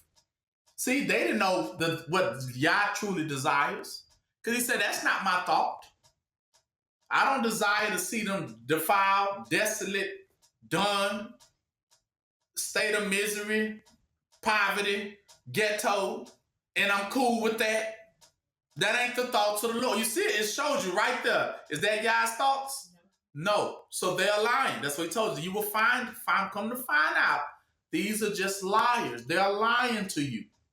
That Yah gave them permission to do it. And that, yes, on top of that, Yah wants y'all to stay like this. Just get your stimulus checks. Just get your little, whatever we decide to crumb out to you, take that and, and be good little niggas. And don't ask for reparations. Don't ask for nothing. We're not giving you anything. You're just going to stay like that. We good with that. We're cool. We're cool. You cool? Thumbs up. You thumbs up. Yeah, we're good. But that's not Yah's thought. That ain't meaning that's not the end of Yah's story. That's how you want it to end. The end. That ain't. But Yah said, well, now open the book back up. We got a few pages you didn't read right here. In the end, got a few more pages you didn't care to look at. Called Revelation.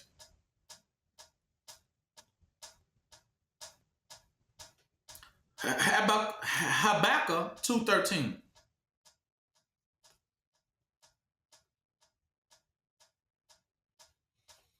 So you say, well, nah, we're going to let it stay down. We cool. And Israel going to be with us. Right? Israel, y'all with us? Because y'all, yeah, we with the blacksmith too. Y'all sure y'all with us? We're going to pound it out together. Avengers Assemble, y'all coming with us? We're going to go fight y'all. Y'all down? Yo, the Balaam donkey. See, you down, donkey? Donkey like, nah, I'm going to sit out on this one. Because he says it right here, 13. Behold, it is not of the Lord right here of hosts that the people, see Israel, shall labor in the very fire of the blacksmith. And the people should weary themselves for this very vanity. See, we are not with the blacksmith. You see? He said it is not even of the Lord that his people should ever labor with them to build weapons against who? Yah. That's not what Yah wants for Israel.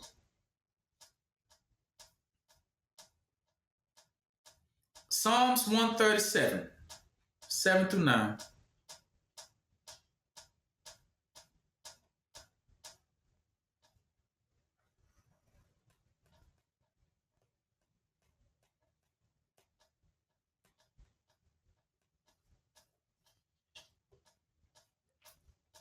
So that's why he says, now, remember, O Lord, the children of Edom in the day of Jerusalem, who said, when that day when it got torn down, raise it even to the foundation, meaning level it, tear it what?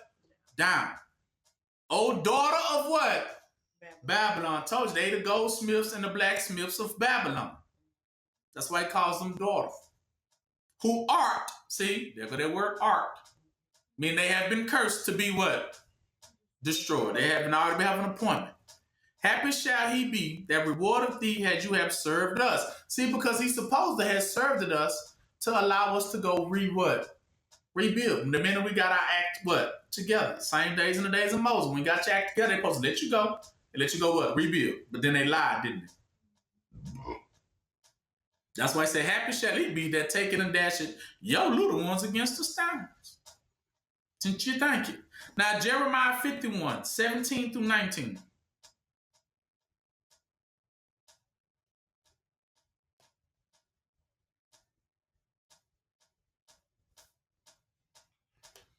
And understand, see? Every man is brutish by his knowledge. See, they brutal. They think they know by his own knowledge. Every founder of weapons is confounded by their graven images. That's why you know they confounded. They the founders, the blacksmiths. For his molten images is what? Falsehood. See, everything that the blacksmith make is what? Falsehood. What is one of the things he made that was falsehood? Money. It's a falsehood.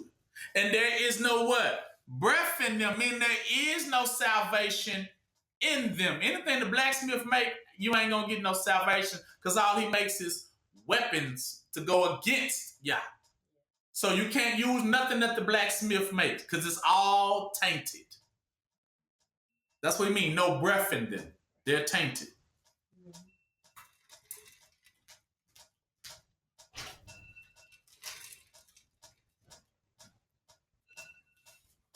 He says, 18.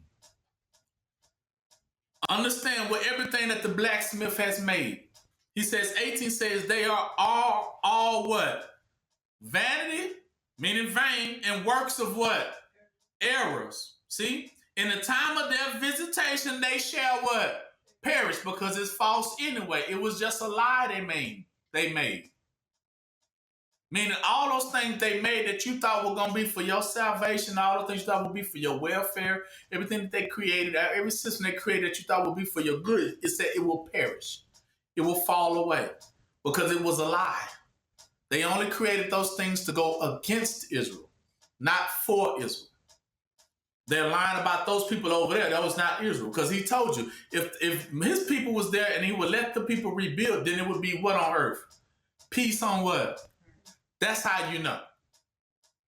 This is Yah promised you that if you would just let them go home and rebuild, I will give the whole world peace.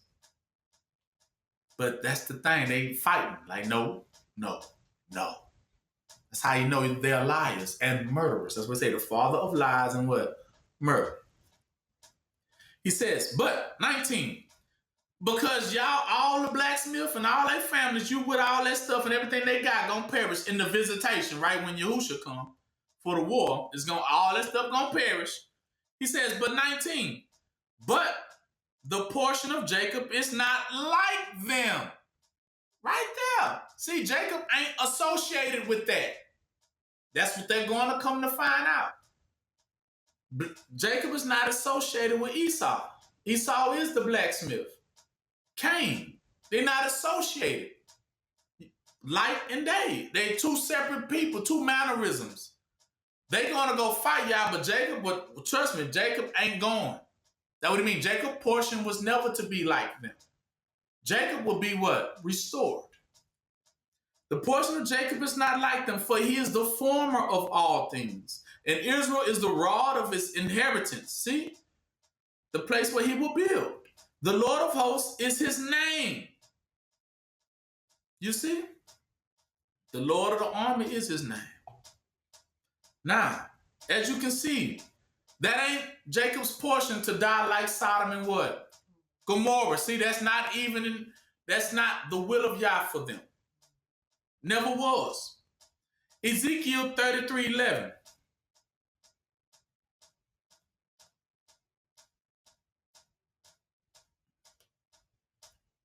This is how you know that this ain't the fate for Jacob.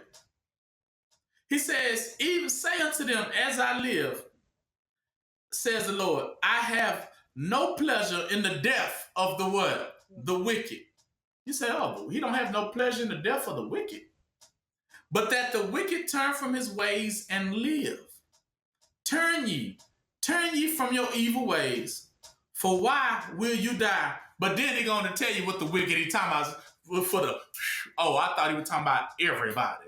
He said, O house of what? Israel. Because he said, if you don't return, you're going to die.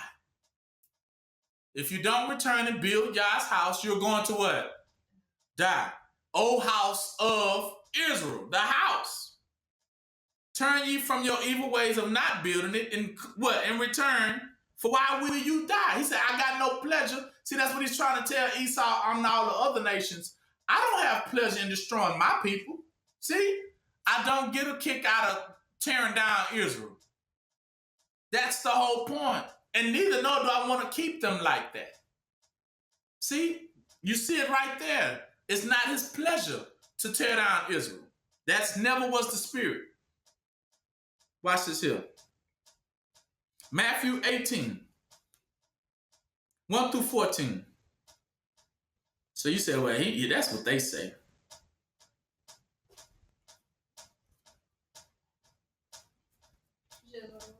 Matthew 18. And then we're going to go down to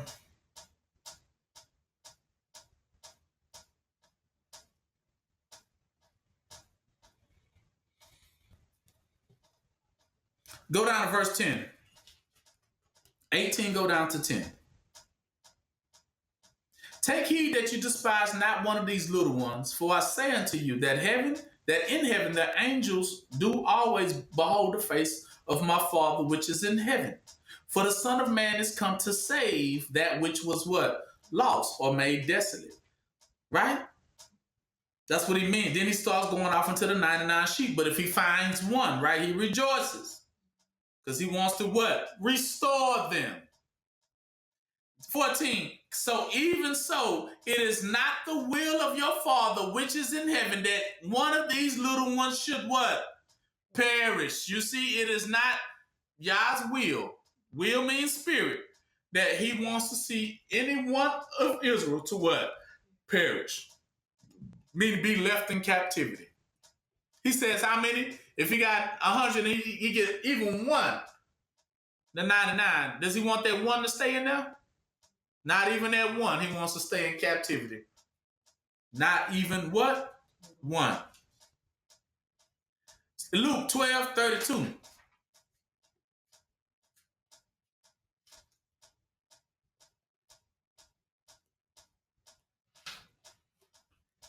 But much rather, fear not, little flock, for it is your Father's good pleasure, though, to give you what? The kingdom. The good pleasure is to what? Give you what? The kingdom, to rebuild it. That is the good pleasure. That is the spirit. Good pleasure means spirit. That is where my spirit rests at. 31 tells you, but seek ye the kingdom of Yah, and all these things shall be what? Added to you. See? It's Yah's good pleasure to give you the kingdom. That was what Yah wanted. Yah just wanted you to what? Repent. Right? And then Yah will give you what? The kingdom of heaven. Meaning Zion. So you can go and rebuild it. That's the good pleasure.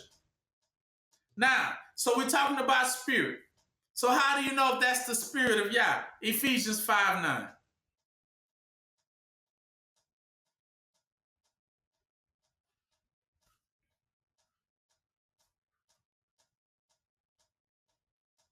It says, for the fruit of the spirit. Now, this telling you what is the spirit balled up and what is all contained within the spirit of Yah. Is what? In all goodness, righteousness, and what? Truth. Meaning that's the truth. The truth is he's all about restoring.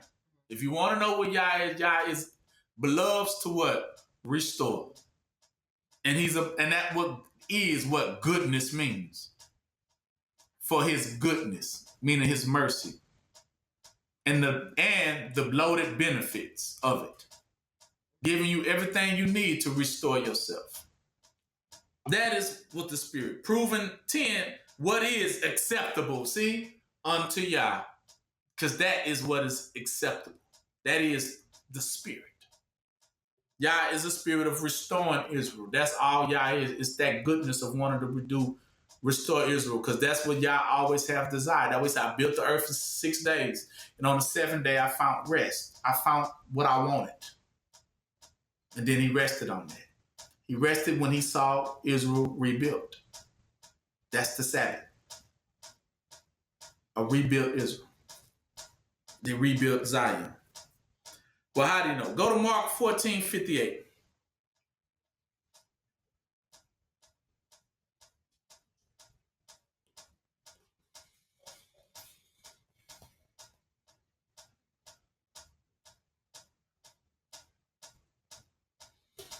Yeah. So they even asked the question.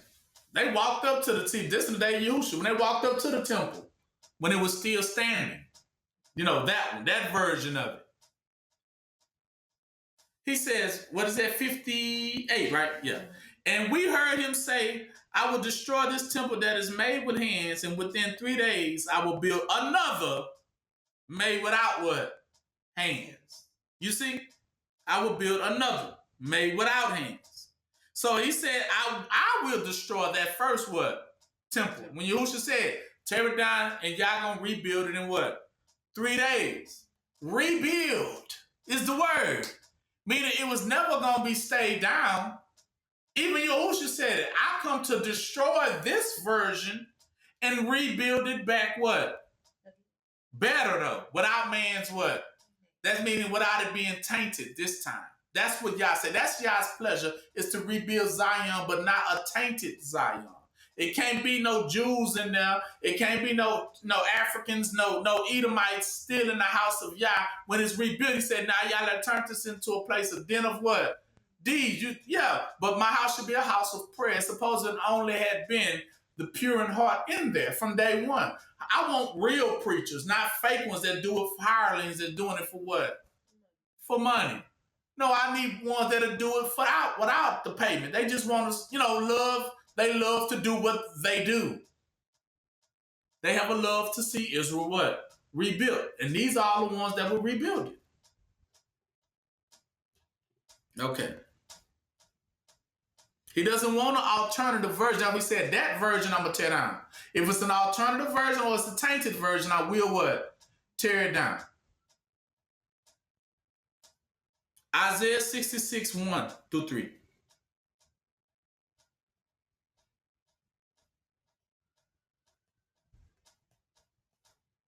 Isaiah 66, 1-3. Here it is. And thus says Yah, heaven is my throne and earth is my footstool. Where is the house that you will build unto me? And where is the place of my rest? For all those things have my hand what? Made. I will build it. And all those things have been already what? Decided that they shall be built, says Yah. But to this man will I look, even to him that is poor, see, and of a contrite spirit, and trembling at my word. Why do you mean poor? Because he's already desolate, right? He's already torn what? Down. Then he said, so that my house will be upon this one's shoulders? So he's even letting you know who's going to rebuild it. I will bring somebody back from the ashes to what? To rebuild. I will take them back from captivity and let them rebuild. And they already have a contrite spirit, meaning they have already, denied Babylon, like I ain't with that. I have washed my hands. I'm pure. I wash my feet. I don't fool with them anymore. Now I don't have two masters no more. I only serve what? Yah, that's contrite spirit. And tremble at Yah's word, not at their word, but trembles at whose word? Whatever you want me to do, Yah, that's what I do. You want me to rebuild it? I rebuild it. What a pure what? Pure heart. That's what he said. There's only 2 ways you can do this with Yah. He said you got to love Yah with all your what? Mind, heart, body, and soul. And then he says, and then the next commandment is to love your what? As I have loved, meaning you have to build them up as I have built what? you up. Exactly. So you should not want to see your brother still torn what? Down. If you say you love Yah. Because Yah is love. Yah is a restorer. That's what he's telling you. Right? Jeremiah 37.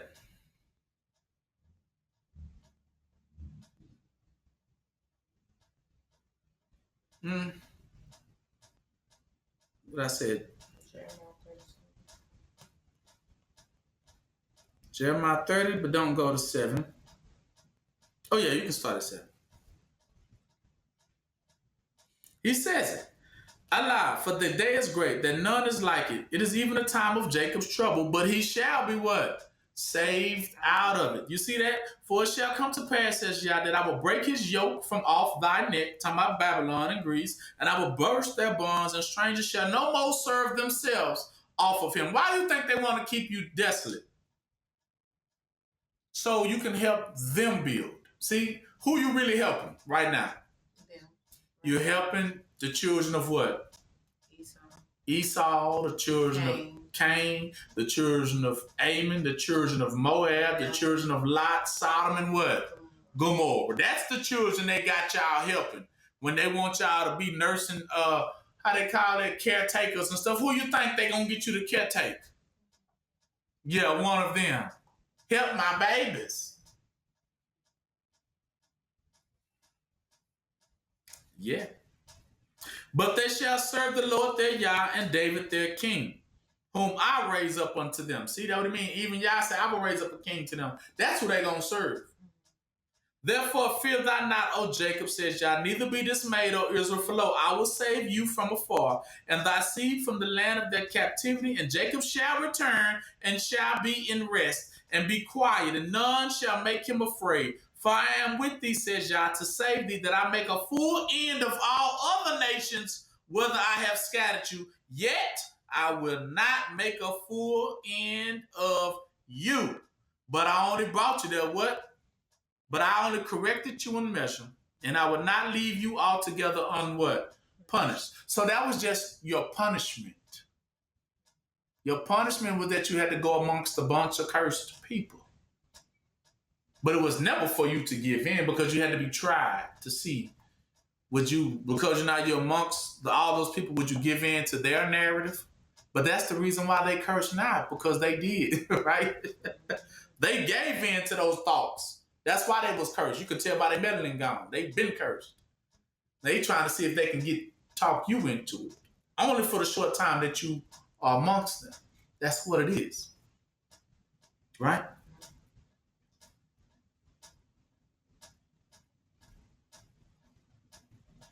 Malachi 3:16-18.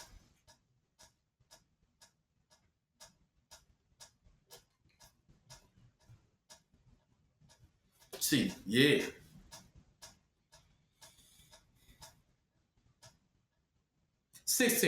Then they that feared Yah spake one to another, and the Lord hearkened and heard it. And a book of what? Remembrance was written before him, that for them that feared Yah, and that thought upon his name. See, what is his name? What do they think about? That's why he says, for the Lord, for my name's sake. He's talking about for the building's sake. I won't destroy you, because I still need somebody to build my what? Zion. For my name's sake. For the building up of it. That's why he didn't what? Destroy Israel. For the building up of what? Zion. That's what he said. I have already left them to do that. That's why I won't destroy them totally, because that's what they have to do. That remnant has to build up Zion. That's what he said. That is the truth. And he says, that's why he said, who thought upon his name. Like, what is the Yah's namesake? What does Yah really want? Then they begin to understand the purpose of it. Oh, Yah got me here because he wants me to rebuild. 17. And they shall be mine, says Yah. See? And that day I will make up my jewels. See? Who the precious jewels of Yah? Who the apple of Yah's eye? Israel. Because that's Israel has a job to do. And I will spare them as a man spareth his own son that what? Serve own children. Then shall you return and discern between the righteous. And then you will understand what is righteous and what is wicked. Between him that serve Yah and him that don't what? Serve Yah. You see? Because it's going to be a slickness. Go to the next one. Malachi 4. Because that's, at that point, that's when it goes down. He says, so for behold, the day cometh that shall burn as an oven, and all the proud, and all that do wickedly shall be stubble now. Because now they know what the truth is. And the day that cometh shall burn them up, says Yah of hosts, and it shall leave them neither root nor branch. But unto you that fear my name shall the Son of what? Righteousness arise with, this is the healing in its wing. This is how you will be healed. Not only just healed, he's talking about to restore you back to your former glory and to your former youth. It is the fountain of youth. And you shall go forth. How you know it's the fountain of youth? If you rebuild it, and you shall go forth and grow up as calves of the stall. A calf of the stall, meaning it is a cow that is well what? Fed. You ever seen the difference between a well-fed person and a malnourished person? Mm-hmm. That's what he's telling you. So if you are well-fed, you're going to look very healthy in appearance, almost like an ox. That's why he uses the calf. You're going to be built like a what? Very strong and healthy, standing over them. And because they didn't want to build it, they're going to grow what? Weak, fragile, small, skinny, malnourished. You're going to start seeing it. All those that's going to do it begin to grow younger. And those who won't do it begin to grow what? Watch. How do you know? Because it's somebody that was going to come to a point that, and then you're going to see that's when it starts. And they are here. Remember, ye the law of Moses, my servant, which I commanded him in Horeb for all of Israel, when the statutes and judgment. Behold, I will send you who?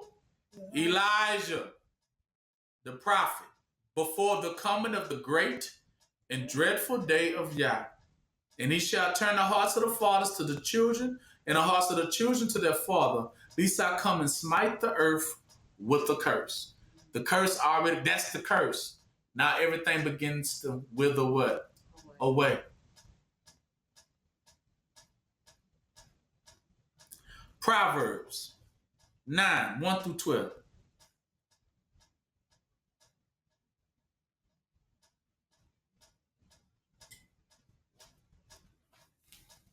Proverb is another word for prophecy. Proverbs means prophecies.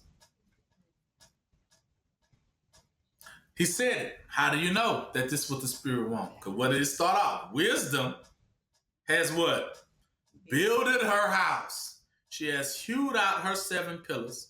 She has killed her beasts. She has mingled her wine. She has also furnished her table.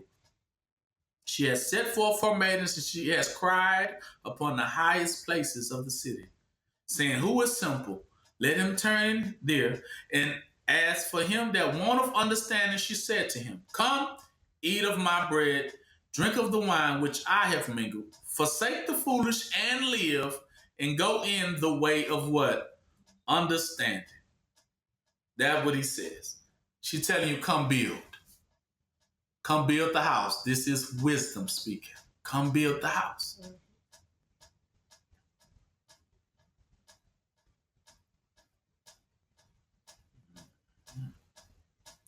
Psalms 122.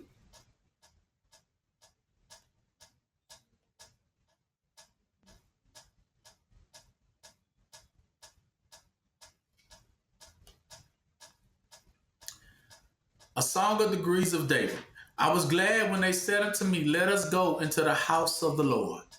See, I was glad when they finally said, hey, you can come on. You can come build. You can go in. Our feet shall stand within thy gates. See, old Jerusalem. Look at that. Jerusalem is builded as a city that is what? Compact together. See, he begins to describe how it's going to look. It's going to look compacted together. It's going to have many bricks, but every brick will be the same what? Size and shape, to the point when you compact it, it looks almost like just one stone. That's how well tight it's going to be built. It's going to have many little bricks, but when you put all the bricks together, it's going to look like just one big what? One big perfect brick. He says, I see it compacted together. Whether the tribes go up, the tribes of the Lord, unto the testimony of Israel, to give thanks unto the name. See, this is the name of the Lord. You see, for his name's sake. For these are set thrones of judgment, the throne of the house of David. Pray for the peace of Israel. See, they shall prosper that love thee. See, you will prosper if you love the building of what? Israel. Peace be within thy walls, and prosperity within thy palaces. For my brethren and companions' sake, I will now say, peace be within thee. Because of the house of the Lord, our Yah, I will seek your good. You see, I will be a help to what?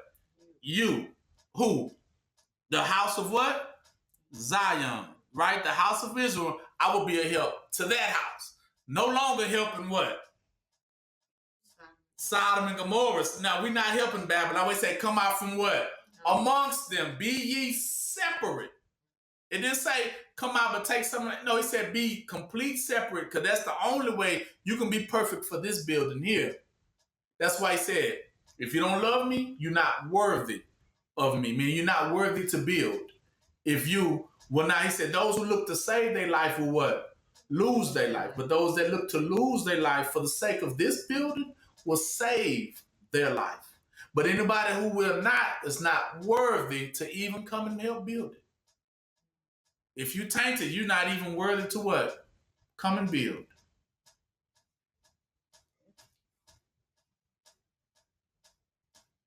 John 4, 19 through 24.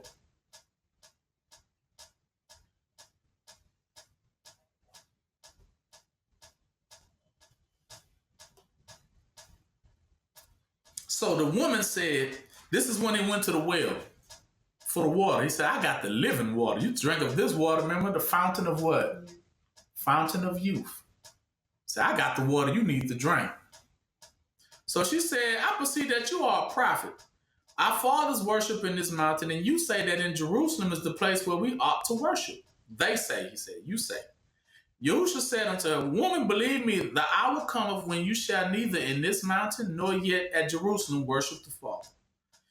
You worship, you know not what. We know what we worship, for salvation is of what?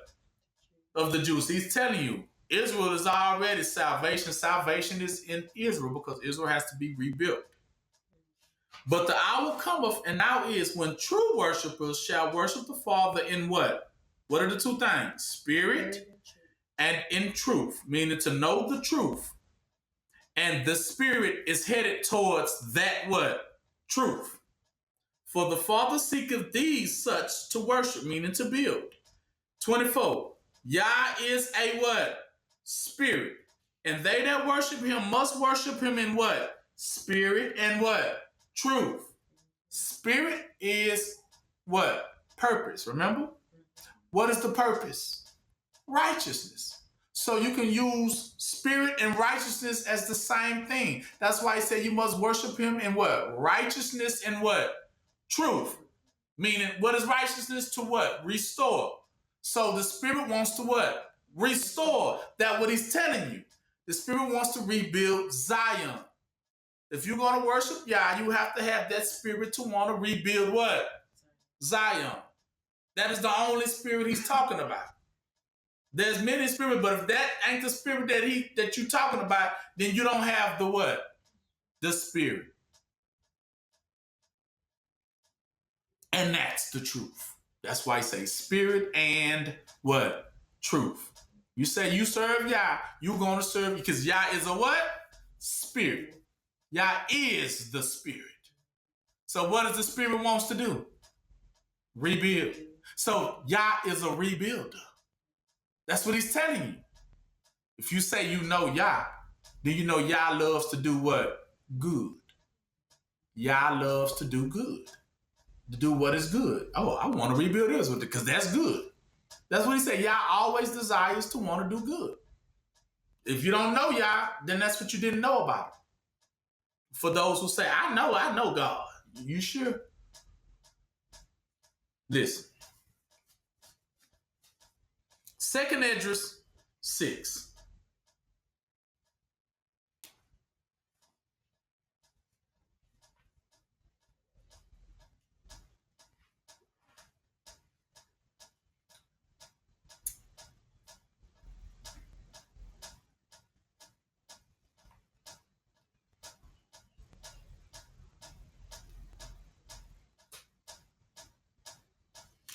Go down to 7. Then answered I and said, what shall be the part and asunder of the times? Right?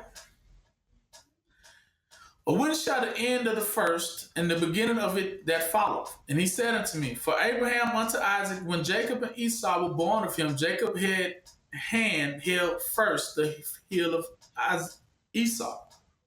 For Esau is the end of the world, and Jacob is the beginning of it that follows. The hand of man is between the heel and the hand. Right? So what is he telling them? That Jacob is the beginning. Because you have to first start from the beginning. What is the beginning in order to start? He's telling you what is the beginning of Jacob's kingdom.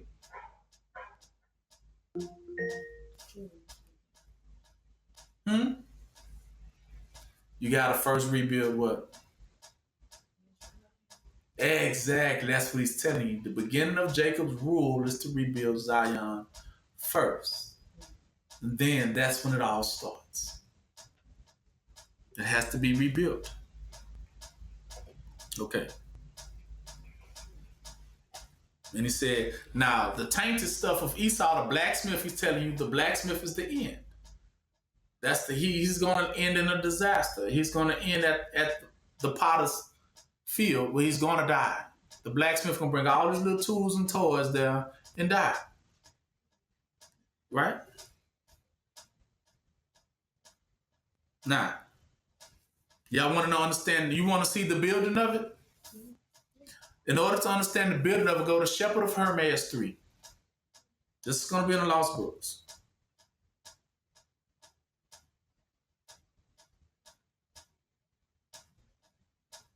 Switch to commentary, and then go down to Shepherd of Hermes 3.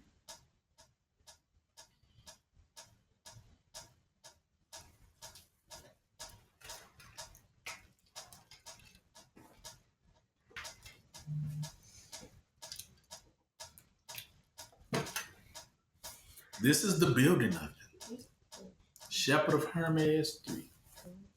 Yeah, go to Shepherd of Hermes. Yep. And then 1, 2, 3. You there? You there? You got to switch to commentary first. You got to go to the Lost Books. You might be under the Bible. Don't go under the Bible. Switch. Say where it says switch to commentary.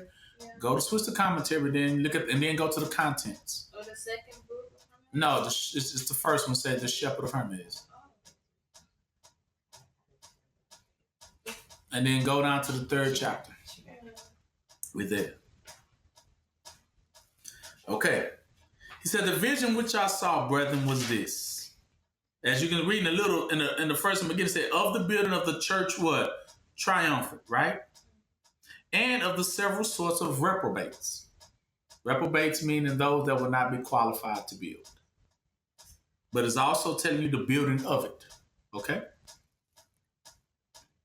This vision which I saw, brethren, was this.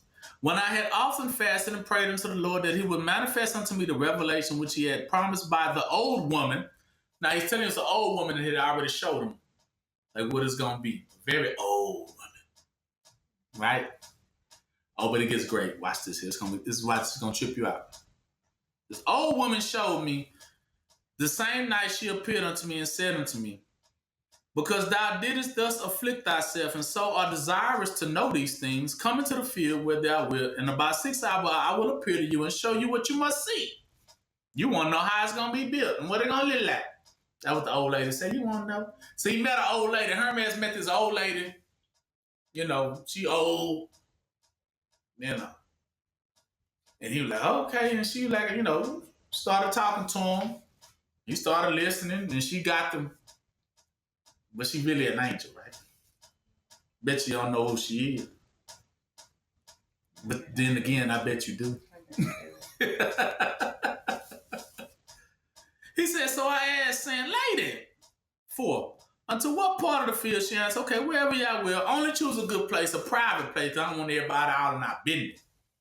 And before I began to speak and tell her the place, she said unto me, well, I will come where you will.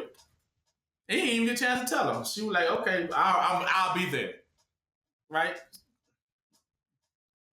So, okay, well, I ain't even tell you where to go. That's how you should know she's something special. You ain't even have to tell her where to go. She's like, I'll just be there. Where's there? I ain't even told you where to go. I'll be there. And walked out, right? Left. Oof.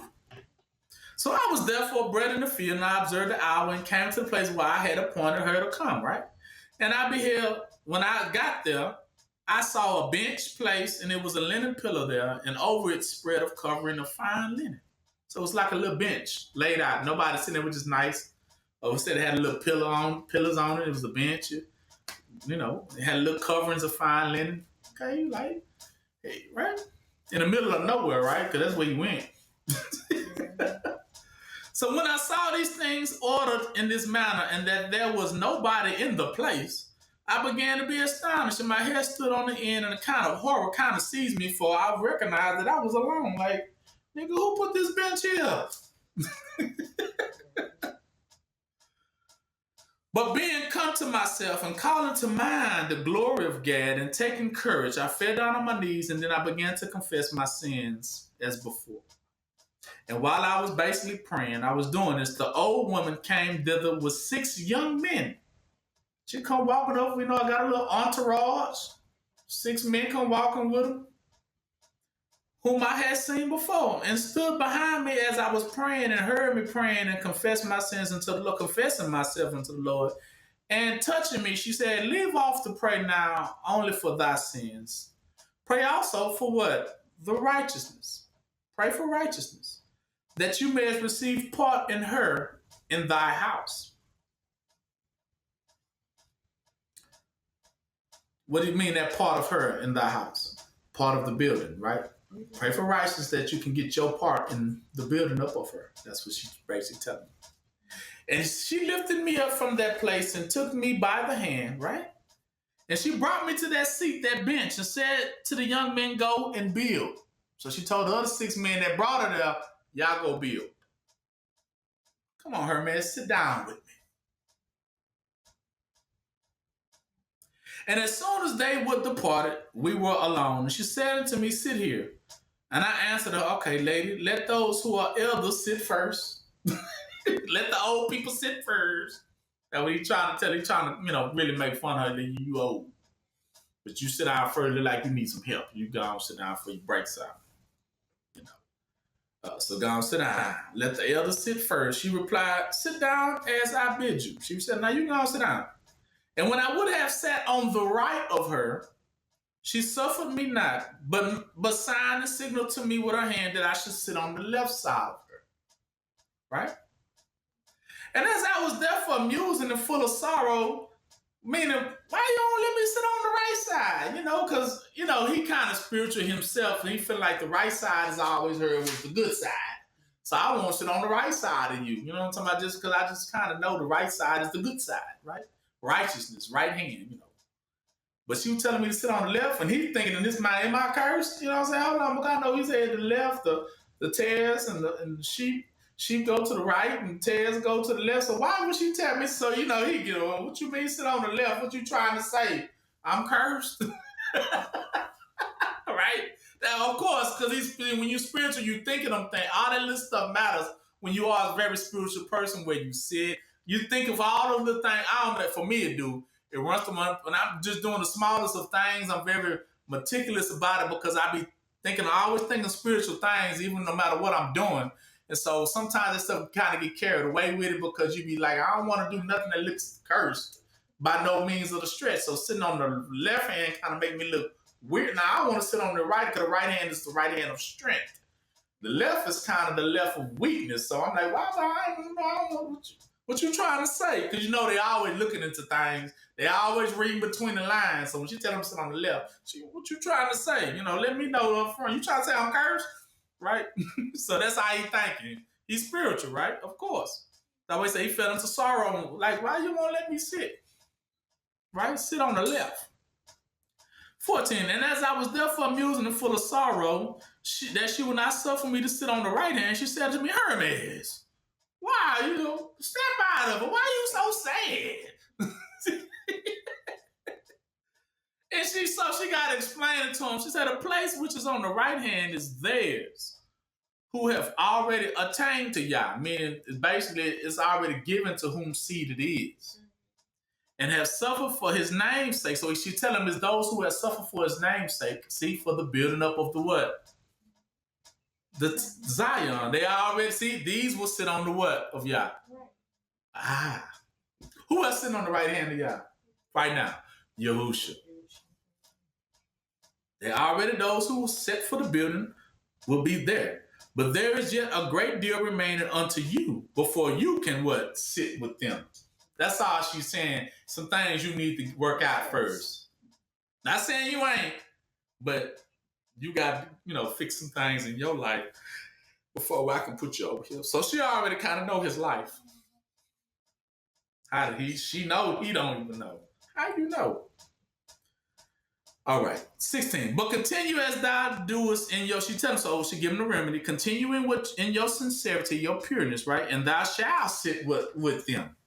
As all others shall that do their work shall bear what they have borne, right? Meaning those who do the same work, they will sit on what? What side? The right side. So I said unto her, lady, I would know what it is that they have suffered. Right? He said, well, I want to know then what they had to go through to get to sit on the right. Right? That's probably what I would have asked to. Okay, what they had to go through. I want to know what I need to do. I want to sit on the right hand one time, right? I want to see what they did. So she begins to tell them. She said, well, here then, she said, this is some of the things that they had to suffer to build this temple. What? Wild beasts, scourging, imprisonments, and crosses for this building's name, what? Sake. See, they had to go through a lot because now you get why people, he said, when you loved the Yah, you became the world's what? Hated. See, they hated that you want to build Yah's house and you don't want to help them. See? Build Babylon. Exactly. That's why they hate you so much, because they know you have a mindset to serve Yah. They know it. Because they know they've been lying to you all the time to get you to serve what? Them. Babylon. 18. For this cause, the right hand of holiness belongs to them. See? So now when you separate yourself from them, you have become now what? Holy.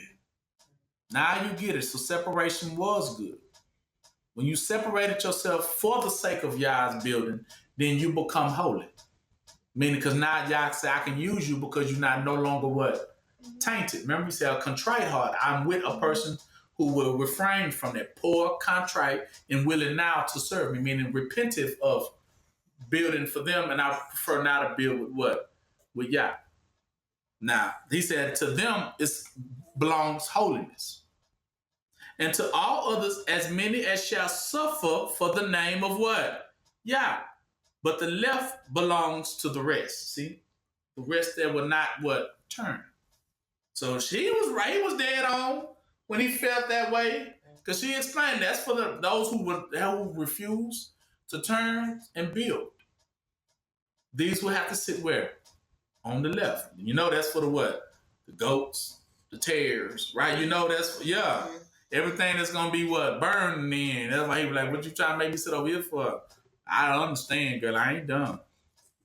Right? 19. But howbeit, the gifts and the promises belong to both, to them on the right and to those on the left. Meaning, he gonna reveal the truth to what? To both sides. Right? So that you can't say you didn't know. But this, like I'm telling you today, you can't say what you didn't know. But only that sit on the right hand, they have some glory above the others, because they will be given to build. But thou art desirous to sit on the right hand with them. And yet they, talking about on the right, defects are many. But thou shalt, she's telling him, but yet your defects, right, are many, right? Meaning your errors are many right now. But what? But thou shalt be purged from your what? Defect. Meaning she said, let them know you're going to be cleansed. Your sins are going to be what? Forgiven. You're going to be cleared. That's the only way he's able to even talk to her. Trust me, because if he's full of sin, ain't no way he'd be able to even know. See, he's dealing with spiritual matters right now, ain't he? So, of course, he's already set for it, even though he feels sad right now. But even in the conversation, he should already know one thing, what? I might be defect right now, but if you're having this conversation with me, right, then that obviously tells me what my future holds, right? That I will what? Make it. Right? See, that's when you got to catch on to things like that. Right, yes. Not that you ain't going to make it, because anyone curse, that we say curse, y'all don't talk to you. That's what it means. You curse, you don't know, you have no spirit. You ain't nobody talking with you, ain't nobody dealing with you, ain't no angel visiting you. See, like that angel visited what? Hermes. See, if you ain't doing right, ain't nobody telling you nothing. That's what a bastard child is, right? They have been what? Neglected. A bastard is a child that has been what? From their heavenly what? Parents. See? So if the angel visits you, that's good. If angels don't visit you, that's what? That's bad. You being what? Neglected. Because you don't know what's going on. You in the dark. See, so that's why her presence cheered him up. Like, oh, okay, it is good. That's why, remember he said he began, when he felt like he was alone, he began to pray for his, he like, oh, ain't nobody here. You know, I might be considered a bastard at this point. You know, it might be it for me. But then, that's what I love about Yah, is that anytime you feeling down, Yah comes and what? Cheers you up. With what? Good encouraging what? Words. Exactly. Like everything gonna be just fine. You know, get up, Hermes. Get your butt up. You good. Don't be looking at you. That's why she always tell, like he told Esau. Remember they told Cain, why your countenance falling? Right? He was like, why you so down? See? And he counseled him, but did he receive it? No. And then from that point on, he said, now you become a fugitive, right? And a vagabond, and no longer would a spirit ever what? Come your way. So he knew what that meant. Into the darkness you go. That's why he began to darkness. He had to create himself a light in that darkness. What was the light he created in that darkness? What did Blacksmith created for himself? A fire, didn't he? And he started creating weapons with that fire, right? He started banging it out with the anvil and the hammer. That was the only spirit he got now. Only light. and you know, they always build in a very dark place. You ever notice that? All right. And he says, so no doubt, all that shall be cleansed from all your sins which you have committed unto this day. And when she had said this, she would have departed. She about to get up and go. You're like, hold on. I know you just didn't come to tell me that. Right? So this is the moreover part, right? So wherefore, falling down before her feet, I began to entreat her, for the Lord's sake, that she would show me the vision which she had promised. Like, show me something. Right? Of course, you know, he need that for his future. Our vision meaning something that's going to happen in the what? In the future. So yeah, he want to know something that way he always know he's not blinded. He got his eyes what? Open, seeing what's popping. Thumbs up, right? So then she said again, took me by the hand and lifted me up and made me sit upon the seat on the left side once again. Okay, sit over here. He was on the ground, you know, groveling. She said, get on up, boss, sit on down here. Right? And holding me up in a certain bright one, she said to me, see thou great things? I replied, lady, I see nothing. She answered, but doest thou not see over against thee a great tower? I mean, look afar, just look ahead. And which is built upon the waters with bright square stones. So she began to show him this great tower, which is built upon the what? Waters with bright square stones. So that meant it's the tower in itself of Zion sits on what? Water. It sits on water. It's not even on an island. Like an island. It's sitting out of the water. Yeah, like an island. With square stones. For the tower was built upon square by these 6 young men that came with her earlier. But many thousands of others men brought stones. Some drew them out of the deep, others carried them from the ground and gave them to the 6 young men, and they took them from those hands and built. As for these stones which were drawn out of the deep, they put them into the building, for they were polished. And the square exactly answered one another. And the squares exactly answered one another, being that they was all of the same equal what? Equal size. And so one was joined in such wise to the other, that there was no space to be seen whereon they were joined, meaning there was a city what? Compacted, right? Built all together, meaning you couldn't even see no hole between none of them. They all was perfectly fit. That way you couldn't see no cracks, no holes, right? Just perfect to the point it looked like just one what? One piece. It looked like the whole tower was joined by one stone. But as for the other stones that was taken off from the ground, some of them were rejected. Others fitted into the building. As far as those that was rejected, some they cut out and cast them at the distance from the tower, but many others of them lay round about the tower, which they made no use of in the building. For some of these were rough, others had clefts in them, and others were white and round, but not proper for the building of the tower. But I saw the other stones cast afar off from the tower and fallen into the highway, and yet not continuing in the way, but were rolled from way into a desert place. So some of them rolled into a desert place, meaning it got real dry like a desert. Some of them rolled all the way, you know, that's a barren place. You know, that's to be amongst Esau and them, right? And when she had showed me these things, and then others fell, I saw fall into the fire and burning. So some of them fell off and got what? Burned up. Others fell near it, yet they could not roll themselves into it. Like, I want to go, I'm getting dry. I need some of that what? That water. Though very desirous to fall into the water. Some of the stones they threw right near the water, but they didn't fall in the water, so they were like, I want to get in. Meaning the word is the living word. That means they were starting to get what? Old. The water was the water of life. If you dip in the water, you become what? Young. So that's why they want to get in the water. The water comes from the word of who? Yah. You know the word of Yah makes you younger when you hear it? You don't get old. You think you look old, but I'm going to show you some great things today. And when she had showed me these things, she would have departed, but I said to her, man, you got to break this stuff down. I don't know what this stuff means. About some rocks and stones and rocks and waters and fires, and show me what this stuff means.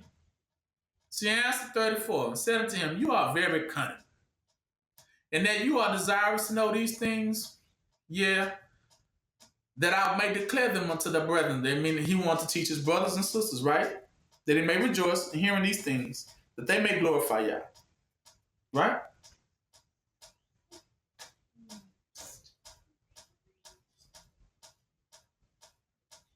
So skip down to 38 so we can get to what they meant. As for the tower which thou sawest being built, it is what? Myself. Ah, so she is the what? The builder. Right? You see that? She said in verse 38, when he asked, he said, okay, now what did all this mean? She said, well, I'm going to break it down. She said, as far as the tower which you just see is being built, it is what? Myself. It's me. The old woman told her. It's me. Namely, and what is she? Namely what? The church. She's Zion, which have appeared to thee both now and heretofore. Wherefore ask what you will concerning the tower, and I will reveal it unto you, that you mayest rejoice with the rest. And I said unto her, Lady, because thou hast thought me once worthy to receive from thee this revelation of all these things, declare them unto me. She answered, okay, whatsoever is fit to be revealed unto you shall be revealed. Only let your heart be with Yah, and doubt not whatsoever thou shalt see now. I asked the lady, why is the tower built upon the water? Right? That was another question. She replied, well, I said before to thee that thou were very wise to inquire diligently concerning this building. Therefore you shall find this truth. Hear therefore why the tower is built upon the water. Because your life is and shall be saved by what? Water. That's why he told you to be born again and what? Baptized. Remember he told you that? Because that's how it's first what? Starts. That's how it first what? You got to be cleansed first. That's why he said it was not just sitting out of water. It is founded by the word of the Almighty and honorable name, see, of the building. And it is supported by the invisible power and virtue, bravery of who? Yah. See, that's his power is in that. His power exists in that it wants it to be built. So it gives you great spirit and power if you build it. Because all of his resources goes towards what? The building.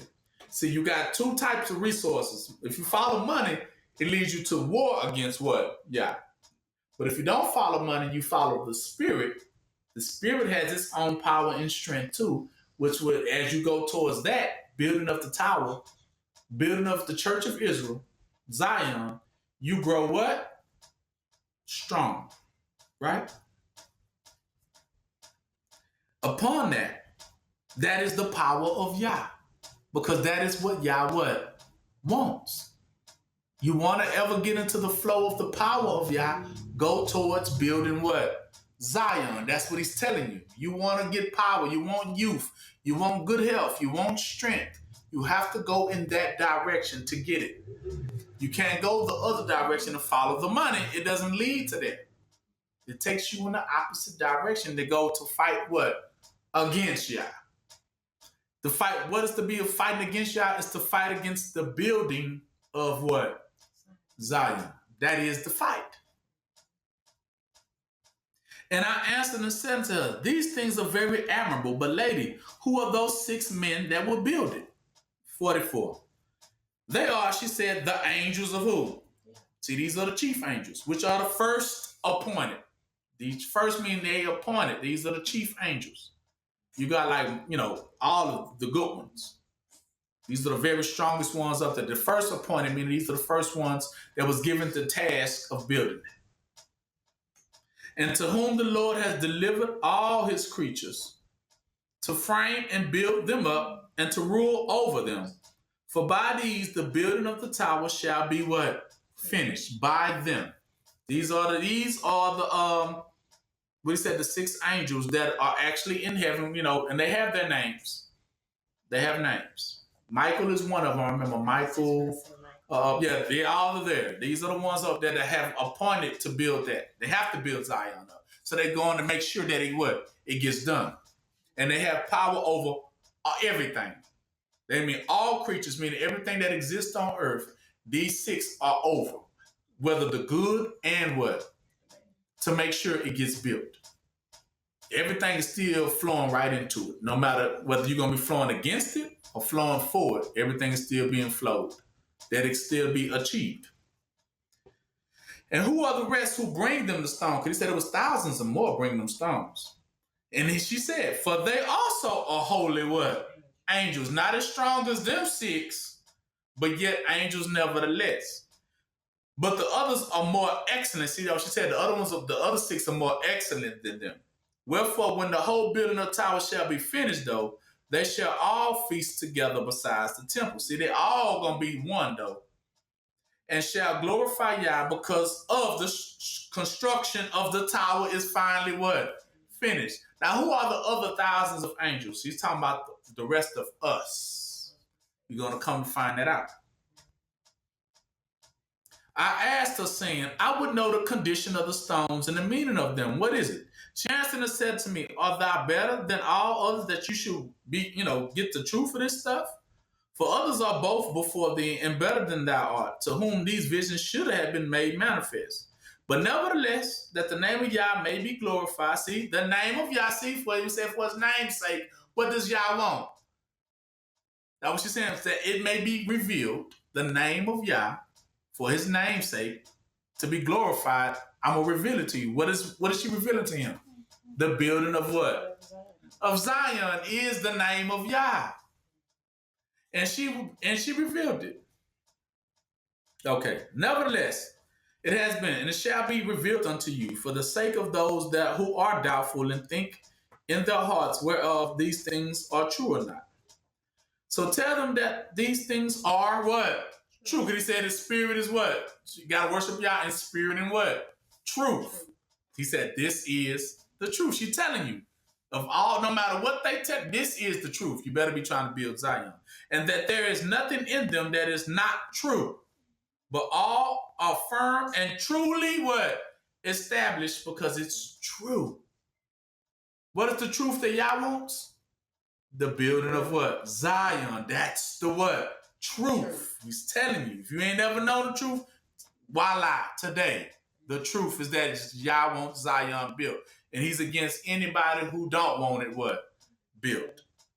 So here now concerning the stones that are in the building.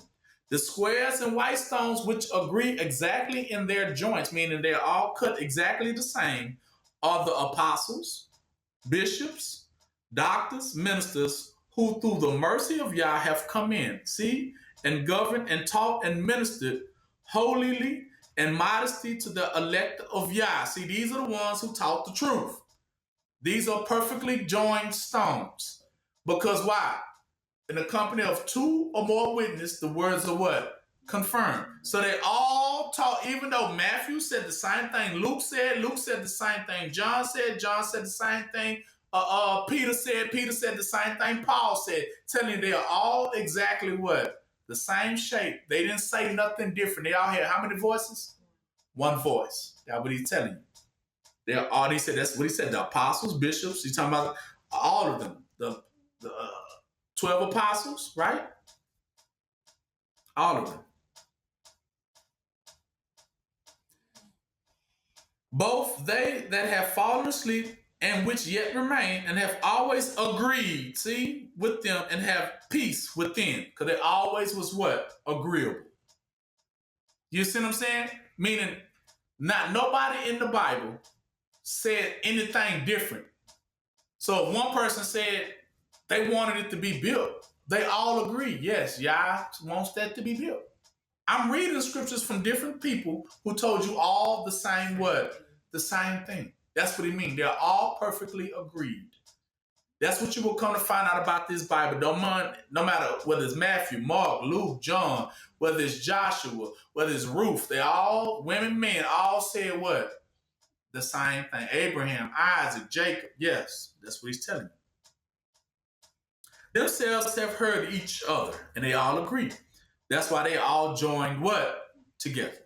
For which cause their joints exactly meet together in the building of the temple. I mean, they was all cut perfectly and they all was matching. That's why I said you put them together as separate stones, but yet when you put them together, they all look like how many stones? One big stone.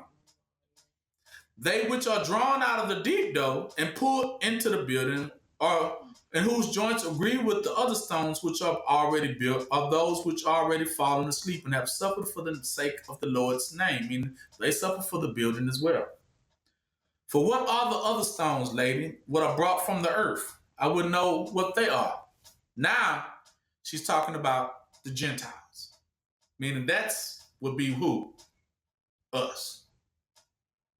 She answered, they which lie upon the ground are not polished just yet, and those which Yah has approved, because they have walked in the law of Yah and directed their way in his commandment.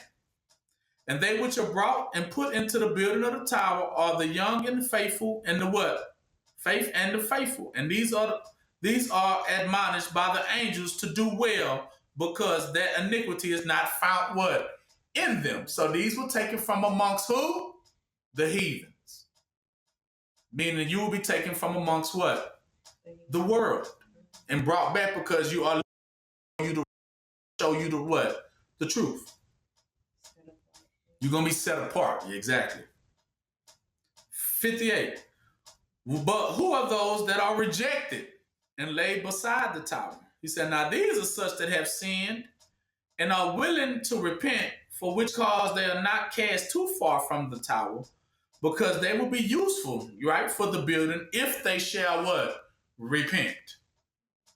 Yet therefore that are yet to repent, if they shall repent, shall become strong in the faith. So as then there's some, he says that, like Paul will be in that group. Remember he was Saul, but first he persecuted the church, but then he repented and he became something great for the church. That's what he's telling you. There's some that do it wrong in the beginning, but then they have an epiphany. And then they would join Team Yah. Right? They'll change from their, they repent of it. So I used to be that, I used to be this, but now I changed what? And that's a lot of us going to fall in that category. They start to remember. Exactly. They will come to their senses. So you do have those that will repent. That's what he said. It's reserved. That's who forgiveness is reserved for those who truly will repent. All right. If they repent while the tower, but they have to repent while the tower is being what? Built. Because that's the thing. Once it is complete, if you ain't got yourself together, then guess what? You will not be allowed what? In. Because what is the last sign that the house is complete? Anybody know? Whenever you complete a house, what's the last thing you do?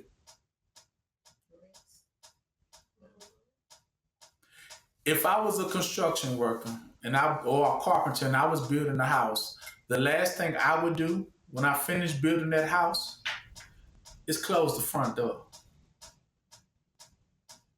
It is done. And I would lock it. Right? For whomever finna live in the next. Because now I'm going to give them the what? The key. Ain't that the last thing you would do if you build a house? Now you think about it? Because you ain't going to leave the door open. That ain't going to be the last thing you do and just walk out. Okay, it's built. And I'm just going to walk and I'm done. Leave the door, front door open. After you just built a nice brand new house. When you build a nice brand new house with all the fixings, with new washers and dryers and new stoves and appliances, what else you going to do when you walk out? You best to lock the door. But Zion, we're going to be able to walk back and forth. It's going to stay Yeah, but what he's saying is because at that point you don't want what? No robbers and thieves. So think about when you just build a house, just on some regular build a house. Last thing you're going to do from the roof to the floor, from the kitchen, from room to room is do what? Make sure it's secure. It's secured after you leave out because it's ready. It's ready for whomever's supposed to what? Come inside, but it ain't for everybody. So the last thing you're going to do is what? Close the what? Close. That's the seal, the deal. Okay? So that was it when the tower is built. But if the building shall be finished, then will they be no place for them to be put in, but they shall be what? Rejected. For he only has privilege who shall not be out into the tower only until the building of it is what? Complete. If they don't get in before then, meaning if they're not useful for building it up, y'all gonna what? Reject them. Remember the virgins? They had to get them when y'all closed the door. It was what? It was a wrap. He said they began to beat at the door saying, let us in. He said, for I don't what? I don't know you. You didn't make it in time. But would you know who they are that were cut out and cast afar off from the tower? 62. Well, these are the children of iniquity, who believe only in what? Hypocrisy. See, these are hypocrites.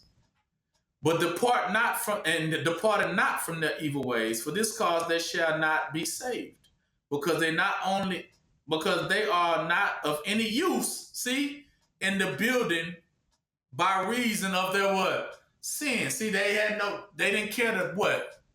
To help what? They didn't want it to be built. So he calls these a hypocrite. These are your church pastors, everybody who swore they was doing the will of y'all. They swore that they had the spirit, but they never, ever, ever took one hammer, not one brick, and say, let's go build it up, y'all. With all the money that they've been taking from the people. You see? That's what he calls them hypocrite. Meaning, what you taking all that money for, and you didn't build nothing. Only thing you built up was your house. But Israel still left what? Torn down, desolate, nothing. And how much money Creflo or T.D. Jakes and these other pastors that so-called call themselves Zion has taken towards Zion? Nothing. So that's what he means. He calls those hypocrites. They were liars. They didn't do anything for the building. It was considered unprofitable. That's what unprofitable means. Bearing no fruit. Okay? Wherefore, 62, they were cut off and cast afar off because of the anger of Yah, see, and because they had provoked him to anger against them. So he already put them with what? The potter's what? The potter's house. Yeah, you go with them. You don't want to do nothing. And as for the great number of other stones which has been placed by the tower, but not put into the building, those which are rugged, see, they had different shapes. And they who have known the truth, but have not continued what? In it. Nor being joined to the saints, and therefore they have become what? Unprofitable. He said these who knew the truth, but didn't continue in it, they became rugged. Rugged means they give in to the Esau. Esau was red and what? Hairy. That's rugged means. He became hairy. Those that have clefts in them are they that kept up discord in their hearts against each other. Meaning they was fighting against people to try to build it. They fought against Israel. And lived not in peace. They were violent. And that are friendly when present with their brethren. But as soon as they depart from one another, their wickedness still continues in their heart. These are clefts which are seen in these stones. Those that are maimed and short, those who believe indeed, but still are in great measures full of wickedness. For this cause they are what you call warped, maimed, and not whole. But what are the white and round stones? Not a round. Okay, lady, what types are these which are not proper for them? You can't build a house with round stones, right? She answered, how wilt thou continue foolish and without understanding? They are such as have faith indeed, but have withal the riches of the present. We're always talking about what? The rich. When therefore trouble arises, for the sake of their riches and traffic, they what?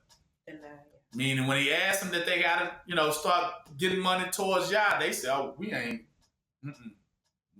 giving up nothing for that. I answered and said unto him, when therefore will they be profitable to the Lord? When their riches, and she said, but when their riches get taken away, she says, in which they take delight, then they will be profitable unto the Lord for his what? Building. Now these have to give up what? They're going to have to give up everything. For as a round stone, unless it be cut away, she's telling, because just as any bulky thing, unless you trim it down, trim it of its fat, ain't no way it can get through the door. So the fat of it is what? It's all its money and riches. You got to take off the bulk. Cannot be made square unless it lose some weight, basically. So are those who are rich in this world, unless their riches be pared off or cut off cannot be profitable unto the Lord. So learn this from their own experience when you were rich, how you were not profitable, right? So fit this in for the life that once you know these things, you understand. Now she said, what about the rest of the stones afar off and running in the way and tumbled out of the way into the desert place? And they are such have believed indeed, but through their doubting have forsaken the truth way. See, they began to doubt, thinking that they could find a better way. Those who didn't want to build say, I ain't got to do it. I can do something else. But they wandered and are miserable, going into desolate what? Places. So that meant whenever you decided you was not going to build, what did they end up losing? Hope. Because they desired it from another source. And in return, that's when they say these begin to miserable, meaning they begin to wither what? Away. They chose a different path. That would mean desolate, a land, desert. Because desert means there's no what? Water. You finna what? Dry up and what? Yeah, you finna wither away. You finna to die. You finna be consumed. You finna get old. You finna, told you, if you don't do fire, that we told you. So the fountain of life is in going to build it, not what? Running from it. You run from it, you will what? They always say you run from it, you will die. No if and or buts.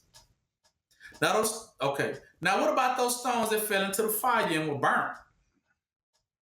They are those who have, she said, forever departed from the living Yah. Nor do it ever come into their heart to repent, by reason of the affliction which they bear to their lust and wickedness which they commit. I mean, they so heavily in sin, they love what they got going on, and they ain't finna turn. So we said these are already burnt. Meaning already what? Cursed with a what? Cursed. That will burn me. Ain't no coming out for them. And what are the rest which fell by the water, but could not roll into the water? Because you need that water of life. You need that fountain of youth, which is to go rebuild. They are such that have heard the word and were willing to be baptized, in the name of the Lord, but considering the great holiness which the truth requires, the truth requires for them to do what? Hold it. I mean, they had to what? Separate from what? Babylon. They had to come from out amongst them, and they knew they was going to have to suffer, because everybody that don't want to build Babylon will what? Have to what? If you're trying to build up Zion, he's telling you, you're going to have to what? You're going to separate, but separate going to cause, if you're a lover of Yah, then that means you hate what? The world, and that means the world hate what? Hate you. So that means you're going to suffer some backlash from it, from the world. So that's what they was not willing to go through. These would say, I want to do it, but thinking that they was going to lose out, they didn't go into the fountain of life, which they could have survived it, right? When you go into the water, you survive it. Like, okay, I'm just going to do what y'all say do. Whether it's going to hurt or not, but just see what it's going to gain me. And then you come to find out, dang, it still would have came out for my good. But these were just so scared of what backlash they was going to get from trying to build the temple. They didn't want to build it. They said, no, I'm just going to stick with Babylon. Whatever they got, because I want my money, I want my checks, I want whatever I'm getting from them. And they decided to just stick with that. Right? They was afraid. These are the ones who had fear. They considered it, but then they seen that it requires a level of discipline to do this truth. They couldn't do it. And they withdrew themselves and walk again after their own what? They was led like cattle to the what? Slaughter. Because they didn't want to do it. They thought it was be more afraid to go against Babylon. So they went on ahead and gave in to what? Babylon. And got themselves slaughtered. Mm-hmm. So then she finished. This is the exacting of the topic. But I was being still urged and asked her, is there repentance allowed to those stones which are cast away and are suitable, right? So he's saying, was there any hope for them? That they may repent, she said, but they cannot come into this tower, but they shall be placed in a much lower what? Rank. And this after that they shall have been afflicted and fulfill the days of their sins. For this cause they shall be removed, because they have received the word of righteousness. The word of what? So the Spirit is what? It's about the word of righteousness is to what? Restore. She's telling you what it is. They received the word of righteousness. Now you always want to know what righteousness? Righteousness means to rebuild what? Zion. They received the word of righteousness, and then they shall be translated from their afflictions if they shall have a true sense in their hearts of what they have done amiss. I mean, if they have to fully repent, though. But if they shall not have their senses in their heart, they shall not be saved by reason of the hardness of what? The heart. And when therefore I have done asking her concerning things, she said unto me, well, you see somewhat else, right? And desiring said, I said, okay, well, show me. So let's see what she's finna show him now. Okay, so she said, now seest thou 7 women about the tower, ladies? She said, okay, she said, there's 7 women, what do they mean? That are helping, support by them. According to the commandments of the Lord, hear them, the effects of them. The first of them, she holds with her hand. The first woman is called what? Faith. By her, the elect shall be saved. So you got to have faith. The next is girded up and looks manly. It's named what? Abstinence. Abstinence means what? The daughter of faith. That she is the daughter of faith, but that actually means virtue. Meaning she had a what? Bravery. You see, she was manly looking. Not that she was a man, but she was just what? Manly means to be what? Brave. Brave enough to say, it might hurt for me to build Zion, but guess what? I'm going to do it. That's bravery. That's what manly, man up. That's what they mean. Man up on it. Whether you're a man or a woman, you still have to what? Man up. So you even see right here, manliness actually came from a woman. Man up. Right? So for them who talking about just a man has to be a man, but the woman has to what? Man up too if the Spirit came from her. So who got an excuse to say, well, that's for you, that ain't for me? No, manliness is not a male thing.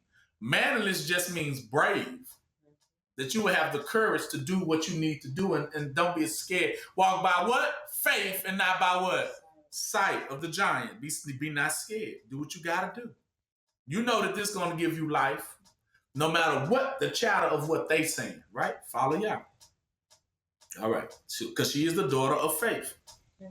Can't have faith and be scary. That's what he's saying. It's impossible. Right? Right there say, let your faith be bigger than your fear. So you can't have fear and say you got faith at the same exact time. It's telling you it's impossible. So for you to have faith, the next thing comes in line is that your bravery going to put that test. To see if you really say you got this faith, meaning you're going to have to go through some things. I go through it all the time. Y'all know me. I have to endure a lot of people who come and give me the backlash because I do want to do what is right. But it's worth it. That's why I always say it's worth it. I'm already sold out on it. I'm going to go do it. I want to build this tower. This is what I'm going to do. You know, whatever anybody else want to do, that's what they can do. But that's where they will find me. Right there. Building it up. That's where you will find. If anybody looking, where you at? That's where you will find me. That's where I will be. 86. Whosoever therefore shall follow her shall be happy in all his life. See, you're going to bring happiness. It's not going to hurt. Because he shall abstain from all evil works, believing that he shall contain himself. See, it's discipline, really, from all accomplishments, right? You're just really being, so bravery just means to be what? Discipline. Right? He shall be the hero of what? Eternal what? Life. See, that there you will find your youth. In your bravery, you will find what? Your youth. And what lady said are the other 5 then? And they replied, she, the daughter of one another. So all of them what? Just kind of goes down the line. That's the mother, then the daughter. That's how it's looking. So the next daughter that's in line is called simplicity. Because you don't need all that. Keep it what? Simple and modest. Don't say, I need all this and all that to do it. Baby, keep it real simple. The next is what? Meaning, simplicity means I don't need 100 wives. I don't need, you know what I'm saying? Just keep it one wife, one what? Husband. Keep it simple. Don't sweat it. Y'all said I need to do all this and extra. No, keep it simple. The next is what? Yes. Innocence. Innocent, because remember, whenever you desire to serve Yah and to build the tower, that is when you have now earned your innocence. Innocent blood, we said they shed what? Innocent what? Because that's what came, Abel. The third is what? Modesty. Yeah, modesty meaning you don't need all the outwardly. Let it be what? Inward what? Inwardly. Then what? Discipline. You see? Can't get nowhere without what? To discipline yourself. We eat all the pork and everything? We can't eat all that other stuff, right? We got to discipline ourselves. So you know that even in your food. And the last of all is what? Charity. Because I mean, how much you got to do it for? How much they got to pay you to do it?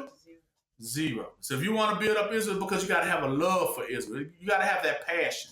Passion don't come with a price, right? If they tell you that they ain't going to pay you to do it, then you say, I still want to do it.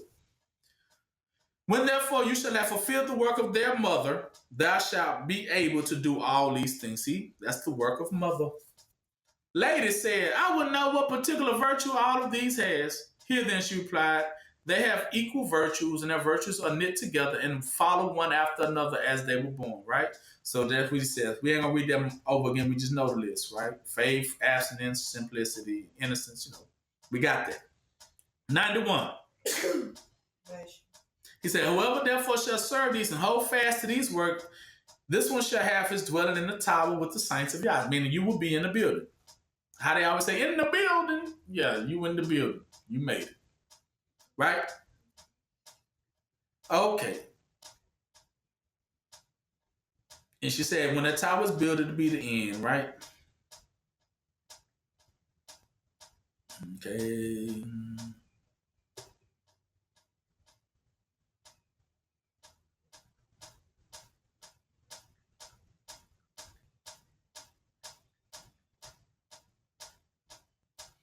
Okay, but that ain't it. Let's go to 105. And it says, and when she had made an end of talking with me, the 6 young men that built came and carried her to the tower. And the 4 others took up the seat on which she sat. And they also went away again to the tower. And I saw not the faces of these, for their backs were towards me. He couldn't even see the faces of those 6 angels, right? Right? He couldn't see the faces. And as she was going away, I asked her that she would reveal to me, last but not least, concerning the 3 forms of when she appeared unto me. Right? Watch this here. This one's going to be real cool. Okay, so she was like, what you want to know? He said, you came to me in 3 different versions. I want to know what that meant. Right? He said, 108. He said, when I first met you in the first vision, you appeared to me in a very old lady sitting in a chair. Right? A very, very old lady sitting in a chair. And then when you came the second time, she had indeed a youthful face. She looked young, but her flesh and her hair was old. And she talked with me standing and was more cheerful than the first. And then in the third time, she was in all respect much younger than that version and comely to the eye. Only she had hair of an aged person. Yet she looked cheerful and sat upon a bench.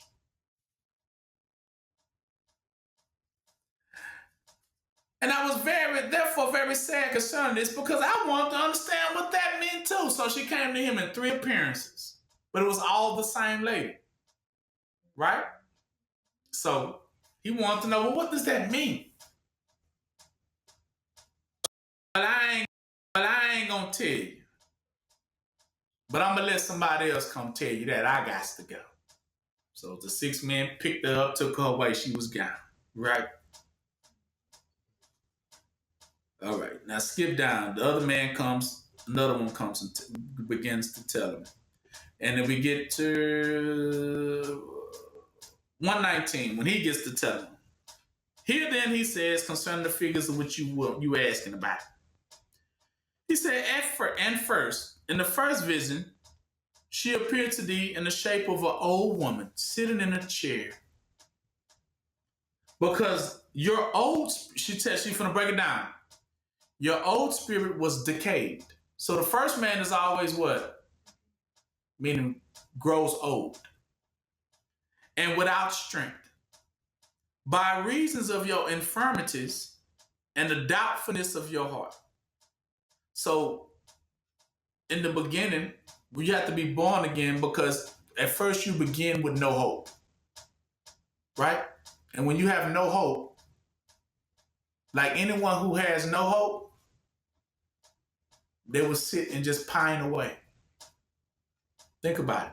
When you don't have any hope, you ain't got nothing to believe in, you figure like, well, I was born here, nigga, I'ma die here, or what? A nigga. That's exactly what you do. You begin to consume, grow old, grow sick, and you die. That's the fate of those who have no hope. But that's also the fate of all of your enemies. They're going to grow old, wither away, and die because they don't believe in this truth here, which is the building of the tower. There's no hope for them. They have denied themselves hope. So they don't, even when you try to tell them, they walk in unbelief. I don't believe that. I ain't finna fool with that. I ain't, man, you talking outside and you crazy. But yet, they getting very old. While you getting very what? Yeah. Exactly. Because they don't believe in it.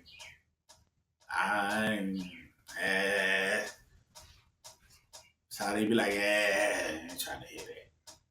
And then they get their look. So, but the chair she's talking about is a cane. It's a crutch. See, you got hobble around and on those canes and stuff, because that's what you're leaning upon, right? Because you got a doubtful, your heart is doubtful. You don't trust in the truth. You say you got faith, but you really don't. It's proven. That's why you're getting what? Old. Okay. Mm-hmm. She said that's the first vision.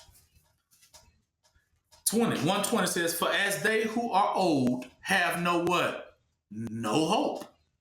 And there's no hope of renewing themselves. Nor do they expect anything but their what? Death. That's all they expect. I know I'm going to die. I just know I'm going to die. I know I'm going to die. But those of y'all know that they're going to live what? Forever. So they being weakened through their worldly affairs. Also what makes them die is because they have too many jobs. Worldly what? Affairs. Because you only concerned about building up of Sodom and what? Gomorrah. You also begin to weaken and get sick and get plagued. And that's what the sicknesses come in at. Cancer, AIDS, all the sicknesses start what? Because you so concerned about what? The building of what? Sodom and Gomorrah. You start catching everything and going so that you can die sooner. Because you don't care about the building of what? Zion. And yourself have become what? Slothful. See, that's what I mean. You don't want to do it. That's what a sloth is. Remember, that one of the deadliest what? Sin. It's one of the 7 deadly sins. I told you, your slothfulness of not wanting to do it. You don't want to release nothing that needs to go towards Israel. You're trying to hold everything captive. You die. And cast not away your solicitude. Solicitude means what? Prostitution. You soliciting yourself. You sold yourself for what? For nothing to your enemies. And you desire to help what? You sacrifice yourself. And your senses, because you have sacrificed yourself to your enemies, your senses were now what? Confused. You became blinded, right? And you grew old in your what? See, you grew old in your own misery. Your own sadness, you died. Because you didn't have no hope. The hope you thought was hope was not what? It's not hope. You're going to die. See, all the remedies you think, well, if I get some Botox, if I get some liposuction, if I get the injections, if I get, you still gonna what? Die. Them things are not gonna save you, right? Doesn't matter. Because that's not what Yah gave you. If you wanted to found the youth, you just needed to start building, baby. Okay, but sir, I would that she sat upon a chair. He answered, because everyone that is weak, what? Sits up. Yeah, exactly. I'm tired. I can't do it no more. I can't do it no more. I give up. See, everyone who gives up will sit upon a what? A chair. By reason of his what? Infirmity. It's too much. That his weakness may be what? Uphill. See, you want the chair. See, you supposed to been holding up the chair, but now you let the chair what? Hold you up. So this is what he's referring to. Chair represents for this one his occupation. You know you were supposed to have been serving the Lord if you are a preacher or you are a judge or anything. That's your chair. But instead of you upholding your position, you got your position what? Upholding you. The strength of the position. You a judge, but you always judge wrong. So you just wearing the outfit. The outfit is wearing what? You. When it's supposed to be the other way around. Right? Behold, therefore, the figure of the first version. That's the one he said, the old man, you got to do away with the old man. That's the old man. The second vision you saw of her standing, now you saw her standing, having a youthful face. Read? She looked younger and more cheerful than her former, but her flesh and her hair was what? Ancient. So she had a youthful face, but her flesh still looked at what? Wrinkly and what? Ancient. Here, say, what is this parable? He said, well, anyone who grows old, he despairs of himself by reason of his infirmity, his oldness, and poverty. He's looking too much at what? What he sight, but not by what? Faith. And expects nothing but the day of his last death. But on a sudden, an inheritance is left unto him. When he begins to hear the word, right? What he needs to do, he hears it and rises with what? Joy. And begins to become what? Cheerful when he hears, if all I gotta do is this, I will be good. So that gives them what? A renewing of what? Strength. And he puts on a new strength. And now he is no longer sits down, but stands, and is delivered from his former what? Pains and infirmities. Meaning that whenever you hear something good, if you was in a medical doctor in the sick bed, when you hear, oh, take this IVs out for me, you snatch and then you get, I don't want to sit in the sick bed no more, right? This, when you know you've been healed, right? You get up out of that sick bed like, I'm not finna dwell here no more. Sit another hour for what? Do I need a couple of more days? No, I don't. I won't go home, right? That would mean you stand up out of that sick bed. I'm not finna sit in no more. Get these wires and get all the tape and IVs off me. Give me, I'm healed. I want to go home. I ain't no patient. That's what he said. From that time, you grew that strength to begin to rise out of your state of what? Infirmities. Sorrows, they call it. And you sit not, but act what now?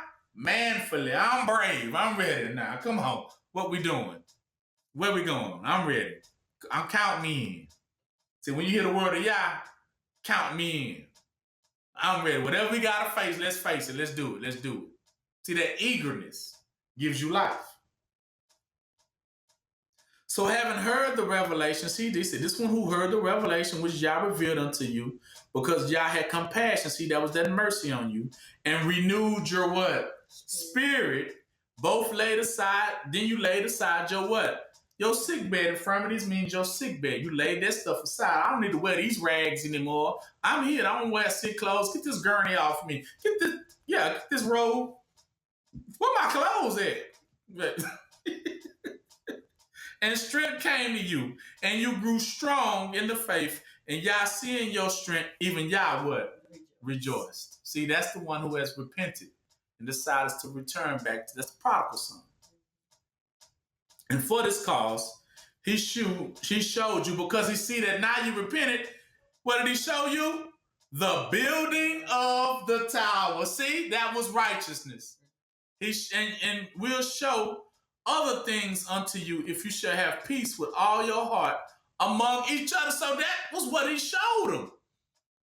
For those that say they know Yah, what did he show them? The building of what? Of Zion. And that was all they needed to see. When they saw it being built, they knew that's where I'm going. That I'm going with Zion. And that renewed their strength. So that's why I say, anybody say they know what righteousness means? Righteousness means to rebuild what? Zion, Israel. If you don't know it, then you ain't never seen it. It's right there. You don't know it if you ain't seen it. You have to see it. If you seeing dreams of desolate places, that's Babylon. See, that was why I remember the dream when I saw it torn down. And the old lady came to me, white lady, talking about, yeah, let's do it. We can rule this place. But it was all rubble. So I was like, I don't want to live here.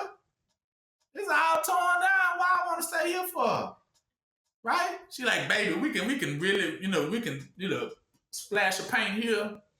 We can, make that look something nice right there. But it was all torn down. And that's why I always met her there. And I was like, why you must like this place. You always here. But I come to find out that was what? The rebels of Zion. And she was cool with it. And it was a white woman. She was cool with it. She liked it like it was. I was like, there's nothing to look at. All I seen was burnt stuff here and torn down stuff over there and scattered stuff over there. Desert and nothing but just stuff like a demolition crew came through here and wrecked everything. And it was like, I can't live here. Why you here in the first place? Oh, my question was to her. Why are you always here? And she was like, this is a home for me. But I didn't know at the time that was Zion laying in all that rubble. Right? So when y'all showed me that temple, I said, well, that's where I want to be at, that place over there. But that came with a whole nother look because it wasn't no white women over there. Those are all Hebrews. So I knew then that was the direction I needed to go in with people that look like what? Me. Right? That was way more beautiful. I went with that. When y'all was revealing it to me. Because he tells you, he shows you the temple. He shows you the building up of it. And even greater things. But in the third vision, you saw her even yet younger. 128. Fair, cheerful, and of a serene countenance. Why you was serene means? Serene means it's peaceful and confident. Meaning, baby, ain't nothing to what? Worry about nothing. That's why she never was sad from that day forward. When she understood, be sad for what? Right? You acting like there's no hope. We know what we need to do. So there's always what?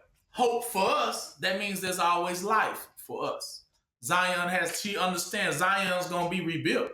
So she was good. And that gave her life and youth. Look. For if some good news come to him that is sad, don't you understand? Straightway they will forget their sadness and sorrow. And just like he said, if you was having a baby, you was pregnant, all the pain you would have, but the minute you get delivered and that baby come out and you see the good news, you see the baby, then would the mother be still sad about? She forgets all about that pain, right? Because she's like, wow, you know what I'm talking about? That's what looking at the temple looks like. It's like, oh, wow, now I have something to pour all my love and life into. And I ain't worried about what I had to go through to get to this. I'm just glad now what? I'm here. Exactly. She regards nothing else but the good news which she has heard. And for the rest of her life, she is at rest and is comforted. And her spirit is renewed through the joy which she has received. Even so, you have been refreshed in your spirit by seeing these good things. See, even you, she said, even now I'm telling you these things, hasn't that refreshed you? Having that motivated you, having that given you more life. That's what it said, the words of a living what? Water. That's what it means. When somebody preaches the gospel to you, it's always about goodness and good things to come, right? And it's a refreshing, it's like a water shower, right? Words you need to hear. And as for, I saw her sitting upon a bench. She said, well, that denotes a strong position because a bench has 4 feet and stands what? Strongly. So you ain't on no one-legged crutch. You have 4 what? Legs. And even you're stronger. And even the world itself is upheld by the 4 elements. Now, if you want to know something even more special, the 4 elements she's talking about, she said the bench sits on 4 strong legs, which she said represents the 4 elements. What are the 4 elements? Water, fire, earth, wind. There you go. Water, fire, earth, and wind. So she's telling you, when you figure this out, guess what you're going to be controlling? When you figure this out, then Yahushua control him? Didn't he walk on what? Water. Did he not calm the wind? Water, wind. Did he not? Fire. The fire, right? And the earth. But then he come out of the grave. So he commanded the earth, right? Commanded the fire. So when you actually figure this out, you actually know that you actually supposed to be controlling those elements and not the elements what? Controlling you. Same way about the fallen angels, same way about the demons and devils. You're going to realize they shouldn't be what? Controlling you, but you should be controlling it. Even, last but not least, even death. You realize all things were created, but all things were created for the good of what? Of you. And not for your what? Demise. So death, remember, death ain't coming for you. Who death coming for? Those who don't want to be. That's why they begin to die. It ain't coming for you. Death is just there to eliminate all bad things from the. Remember, death started when Cain, right? Cain became a murderer. Death came. Death is there to eliminate bad people. Death is not created to eliminate what? Good people. Righteous people is not there. It's not, okay? So that was good and interesting, right? All right. So we know that they're going to begin to wax old, right? We know it. Okay, so let me give y'all this one too. We're going to get ready to conclude. Enoch. One more great one for you. Enoch 43. Because this question was asked unto me. Resurrection and things like that, right?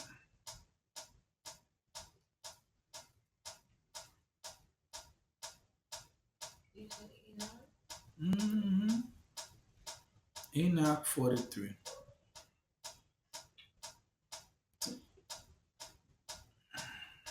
Okay. All right. So, people wanted to know too, how does this work? About resurrection and things like that. And then about, because some of us have come to know that that everything is kind of recycled. Those in the ancient times were going to still come back to these future times. Like Enoch, remember say Enoch was coming back, Elijah, you heard these things before, that some of these people that was old and renowned would come back. So a question was asked, well, how does this work? You know, how does it work? And how is it really going on in heaven as it is on earth? So I wanted to share with you guys what it is, because this is another added benefit to you. Okay? This is another added benefit. This is the moral part. Not that you understand now, you're going to get younger. By now you understand you get younger when you do what y'all want you to do. Not only will you get younger, basically what I was even explaining to some was that when you get older, when you get younger, it ain't gonna be like you're gonna turn back to one of your sisters and brother ages. That's not the young y'all talking about, because in those days, think about it, that's the days when you done, right? You don't know no better. So that's not what y'all talking about when it says young. He's referring to that you will be young, both young and both smart at the same exact time, right? And because you would be both young and smart, then ask yourself, how would you be both that at the same exact time? How would you look in that situation? Because you know we're not talking about you being young as being 15 or 16, because you know at 15 or 16, you wasn't doing right. You didn't even know what right was. So you were still finding yourself, right? So that's not the youthfulness he's talking about. Because at that point, what color is your hair?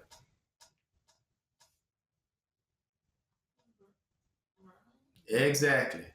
So, according to Yah's youth, you have to be both young and wise at the same time. So when you're both young and wise at the same time, you know your body gonna look young, but then what color would your hair be?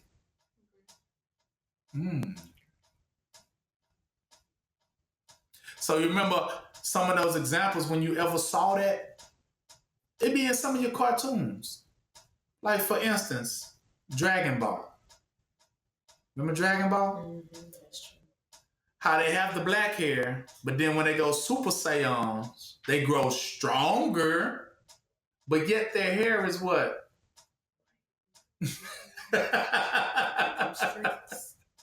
They get the highlights. That is to be both wiser and stronger at the same exact time. So you wouldn't, at that point, when they Super Saiyan mode, they not young, they not old men, right? They actually at their strongest, don't they say that? So they're younger. But they got the wisdom. So the wisdom and youth put together, you will be young, beautiful looking, strong, powerful, and then you be smart. It's like, yeah, very wise. So your hair would be Super Saiyan mode, how they call it, right? If you can kind of see that, then you will see how the Hebrews don't lose their melanin, but their hair will go right. So now you can see how it's called the ancient of times, right? You're gonna see the hair, like wow, yeah, that's how you gonna have gray hair and both look young at the same time, right? Because you have now wisdom and youth put together, right? So that's that part. That's the bodily part of it. But I need y'all to understand the spiritual part of it too. So if you go to Enoch 43 and understand these spirits of renowned men and women who come down from heaven and called the spirit of lights. Remember how how did Transformers come to the earth? They fell from the sky. How did they look when they was falling? Like light meteors. Exactly, like Meteor Man, if you ever remember. Now, according to the meteors, when a meteor hit, remember that cartoon we watched it, Aliens versus Monsters? Remember the girl in the beginning got hit with a what? A meteor, didn't it? And then when she got hit with the meteor, she began to grow strong. Now, the meteor will be, in essence, will represent spirit. Spirit from Yah that rains on you, and then once you get hit with that spirit, do you think she's the same person? No. Now you will have that one of those ancient spirits on you. It could be the spirit of Enoch, or it could be the spirit of Elijah. It could be the spirit of Yahusha when you get hit with the meteor, because it comes from above. Right? So here it is. It says, I beheld another splendor, and I seen the stars of what? Heaven. I observed that he called them all by their respective names. And they heard a righteous balance. They heard in a righteous balance I saw that he weighted out with their light the amplitude of their places and the days of their appearance and their conversion. Let me repeat. I beheld, this is what Enoch saying he saw. I beheld the stars of heaven. And I observed that he called each one of these stars by their respective what? Names. These are the names of the book of what? Life. These are them. In heaven, they look as what? Stars. Each one of these are one of the elect. If you ain't figured it out by now, these are the elect and the righteous. They look like stars in heaven. And they that heard, see, they sat by Yah waiting for Yah's voice. Now, when it was time for them to come to the earth, he said, a righteous balance I saw that he weighed out with their light the amplitude of their place, meaning from where they had to what? Go. The amplitude of the places, talking about what body he was fenced to what? Give them on earth. Listen, see it. And the day of their appearance. So not only they was going to give them the body that they were supposed to have on earth, but then he also has designated the day in which they shall what? Appear. Where? On what? Earth. And their conversion. Splendor produce splendor. Conversion means in those many people as they gonna what? Save. That's what he's talking about, the conversion. And their conversion was into the number of what? The angels and of the faithful. These are the sons and daughters of Yah, as they are in heaven, as stars. 2. And then I acquired of the angel who proceeded with me, and he explained to me secret things, meaning spiritual things. He told me what their names were. He answered, a similitude of those of the Lord of spirits shown thee. They are the names of the what? Of the righteous, who dwell upon the earth, and who believe in the name of the Lord of spirits forever and forever. See, these already in heaven, and when their time comes, they come down to earth. And they are given a body. That's what the amplitude of places represent, a vessel. So they're given a body, and they're given a time frame of how long they have to what? Be there. And the conversion represents the work that they have to do, the purpose, the spirit. This is given to them in order for them to continue in the faith of Yah, finish their job. Yah can take them what? Back to heaven, then bring them back. Because they always exist where? In heaven. That's the thing. They always exist in heaven. So they just come to the earth at appointed times. You see? At appointed times. These respective names represent every name that is written in the book of life. So that means that a lot of us have been here what? Before. Mm-hmm. And you hear it all the time. A lot of us have been here before. So, for those that didn't hear, Enoch 43, you hear it? The righteous represent the stars of heaven. All the stars you see, they are the stars of heaven. Those are the righteous, the names written in the book of life. They have a certain time to appear on earth. They're given a certain body, and then they have a time and they have a work to do, a purpose. They finish their work, their purpose, and then they return where? Back to heaven as a what? A star.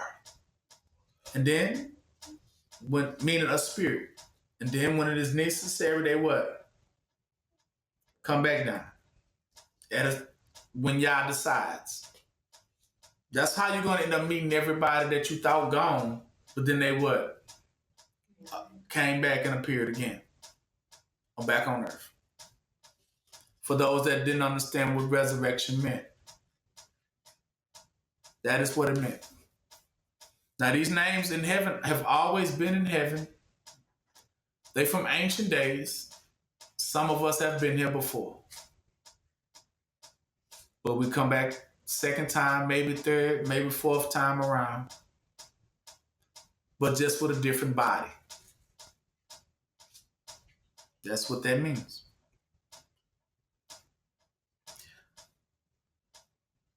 And go to 44. Enoch 44. Another thing also I saw respecting their splendor. Splendor means their glory, and it also means their majesty and honor. That it rises out of the stars and becomes splendor, being incapable of forsaking it, meaning this is their glory and they can't forsake it. Meaning this is their grace, their glory, their strength, their power. And once they receive their power, they can't what? Forsake it. Meaning they'll never turn on it. It's like Thor's hammer. Once you finally get it, you ain't finna let it go back. Right? So those are the righteous. The righteous are nothing more but those spirits that are in heaven, and they come when they come. Like Transformers and how they came down. And this is how Transformer did it, so that you'll know it exactly. When they came down, it's like little light meteors, right? They came, and what did they do? They came to Earth, and then when they did come out, they looked like robots, right? But then they felt like they was naked, right? And so then they went and took a earthly thing, which was what? Transformed into a what? A car or a vehicle. That means represent an earth body. Now I have an earth body. The robot represents their angel body, right? And the car represents what? Their earth body. Exactly. And remember, whatever happens to that car, it doesn't matter, because the angel goes back up and come back down at another time and take another what? Car as necessary, right? How many versions of Bumblebee was there? But all of those cars were still what? Just Bumblebee. That's what he's telling you. It's the same person, just in different periods of time. Okay? All right. So to sum it up, that will sum it up, because I know I didn't put y'all through a lot. I'm sorry. But I know these things you needed to understand.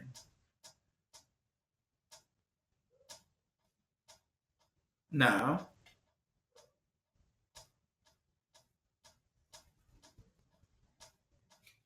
go to Matthew 5, and that'll be it. And I do thank y'all ahead of time for y'all patience.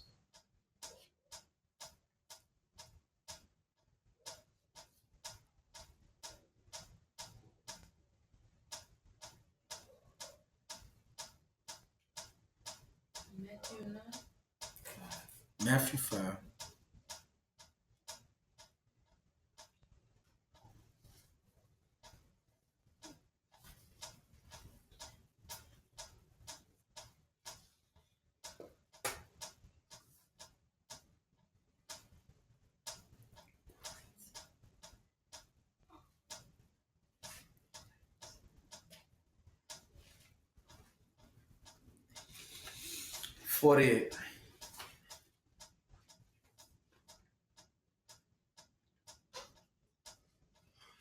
So be ye, but knowing all of this now,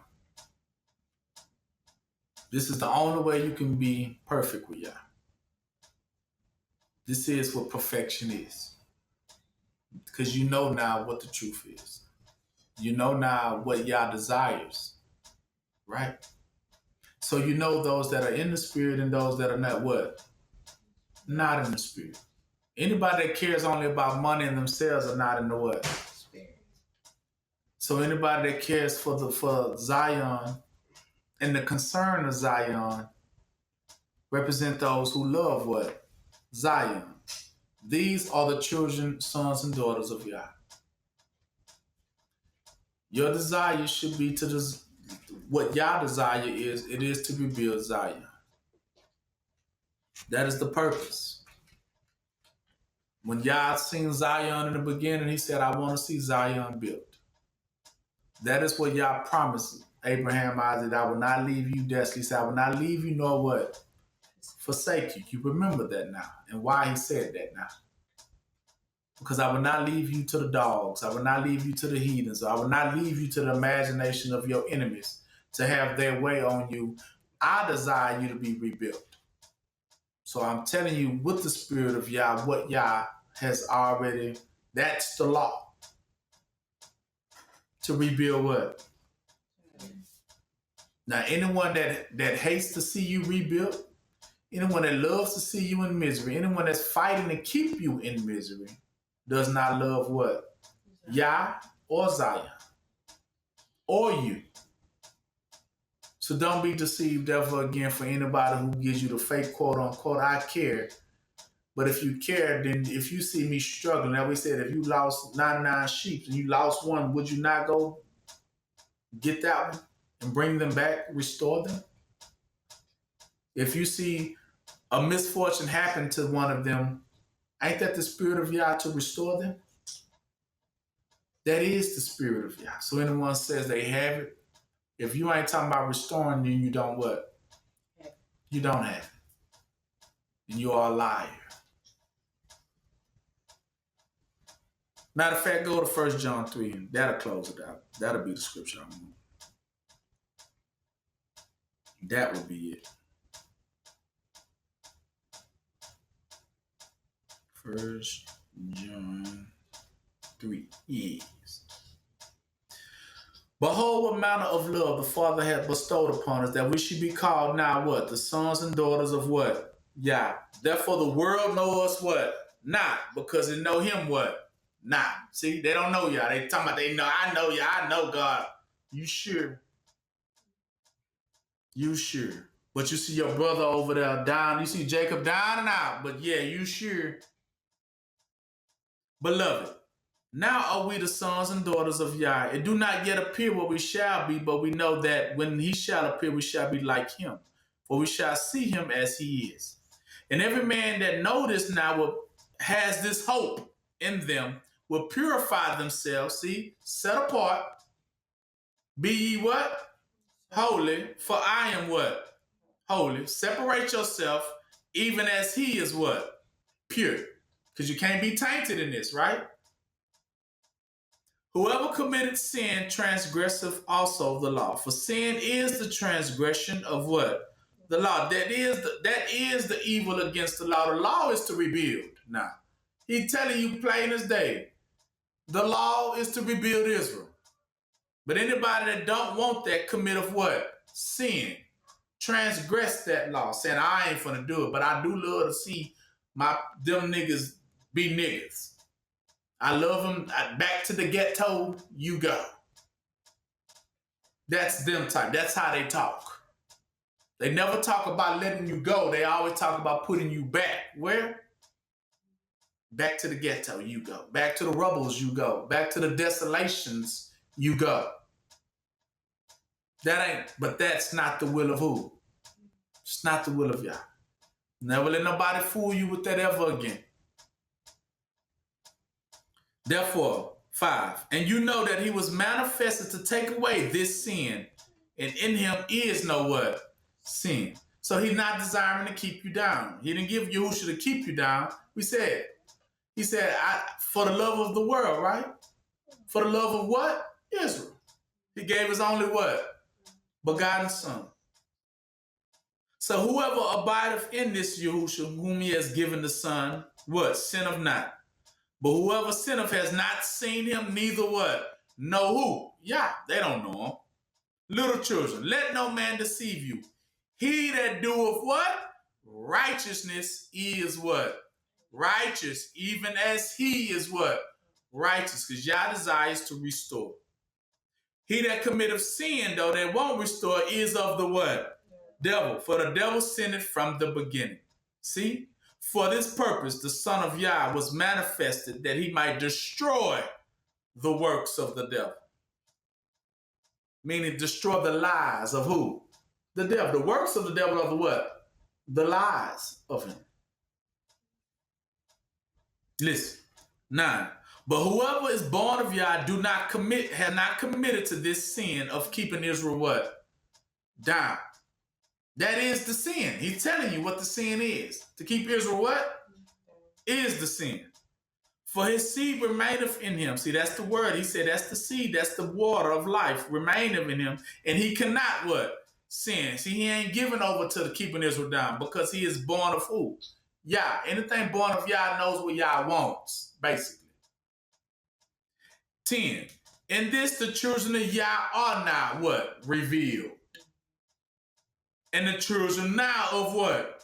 The devil are now what? Revealed. Whosoever do not righteousness is not what? Of Yah. Let be not deceived. Neither is he that loveth not his brother Jacob. You say you love Yah, but you don't care that they be built back up. But I love Yah. I love me some God. Okay. But you see your brother Jacob, swimming in poop, and you cool. For this is a message that you heard from the beginning. We should love what? One another. You should try to get Jacob out of his mess. 12, see? And not as who? Cain. Who was that wicked one. And did what? Slew his brother, kept his brother in the mess. Desired for him to be dead and desolate. And wherever he slew, why did he want to keep him down? Because his works were evil, but his brother was what? Right. See, he's telling you his brother wanted to rebuild, but he didn't want to what? And he wanted to kill his brother because his brother desired to rebuild Israel. So he wanted his brother, no sir, keep it what? Marvel not, my brother, now. See, if this world now begins to what? Hate you. Because they prefer, this world loves to keep Israel what? Down. As you can clearly see now. They don't want to see a risen Israel. They don't want to see the glory of what it looks like to see Zion back standing. But remember, didn't y'all want that? For those who say, in God in whom we trust. Huh? In God in whom we trust. But you won't build back Zion, the one city that y'all love with all his heart. But you want to keep America, though. You want to keep Babylon, though. You want to keep the Potter's house, though. You want to keep, all these other little fronts and storefronts. But the one place that Yah desires to have built, you don't want to have that what? You don't want to have that built unless it's what? Tainted. If we can be all in it, then we'll have it. But if we can't be in it, no. That's their desire. Keep it down. That's what the fight is. 14. So now, we know that we are passed from death unto what? Life. This is our hope because we love what? The brethren. We love to see it what? Built. He that loveth not his brother abideth where? He's cursed already because he's abide where? In death. Whoever therefore hate his brother is a what? See, if you don't want to see Israel built, you're going to be thrown with the rest of the what? The murderers. That keeps Israel what? Down.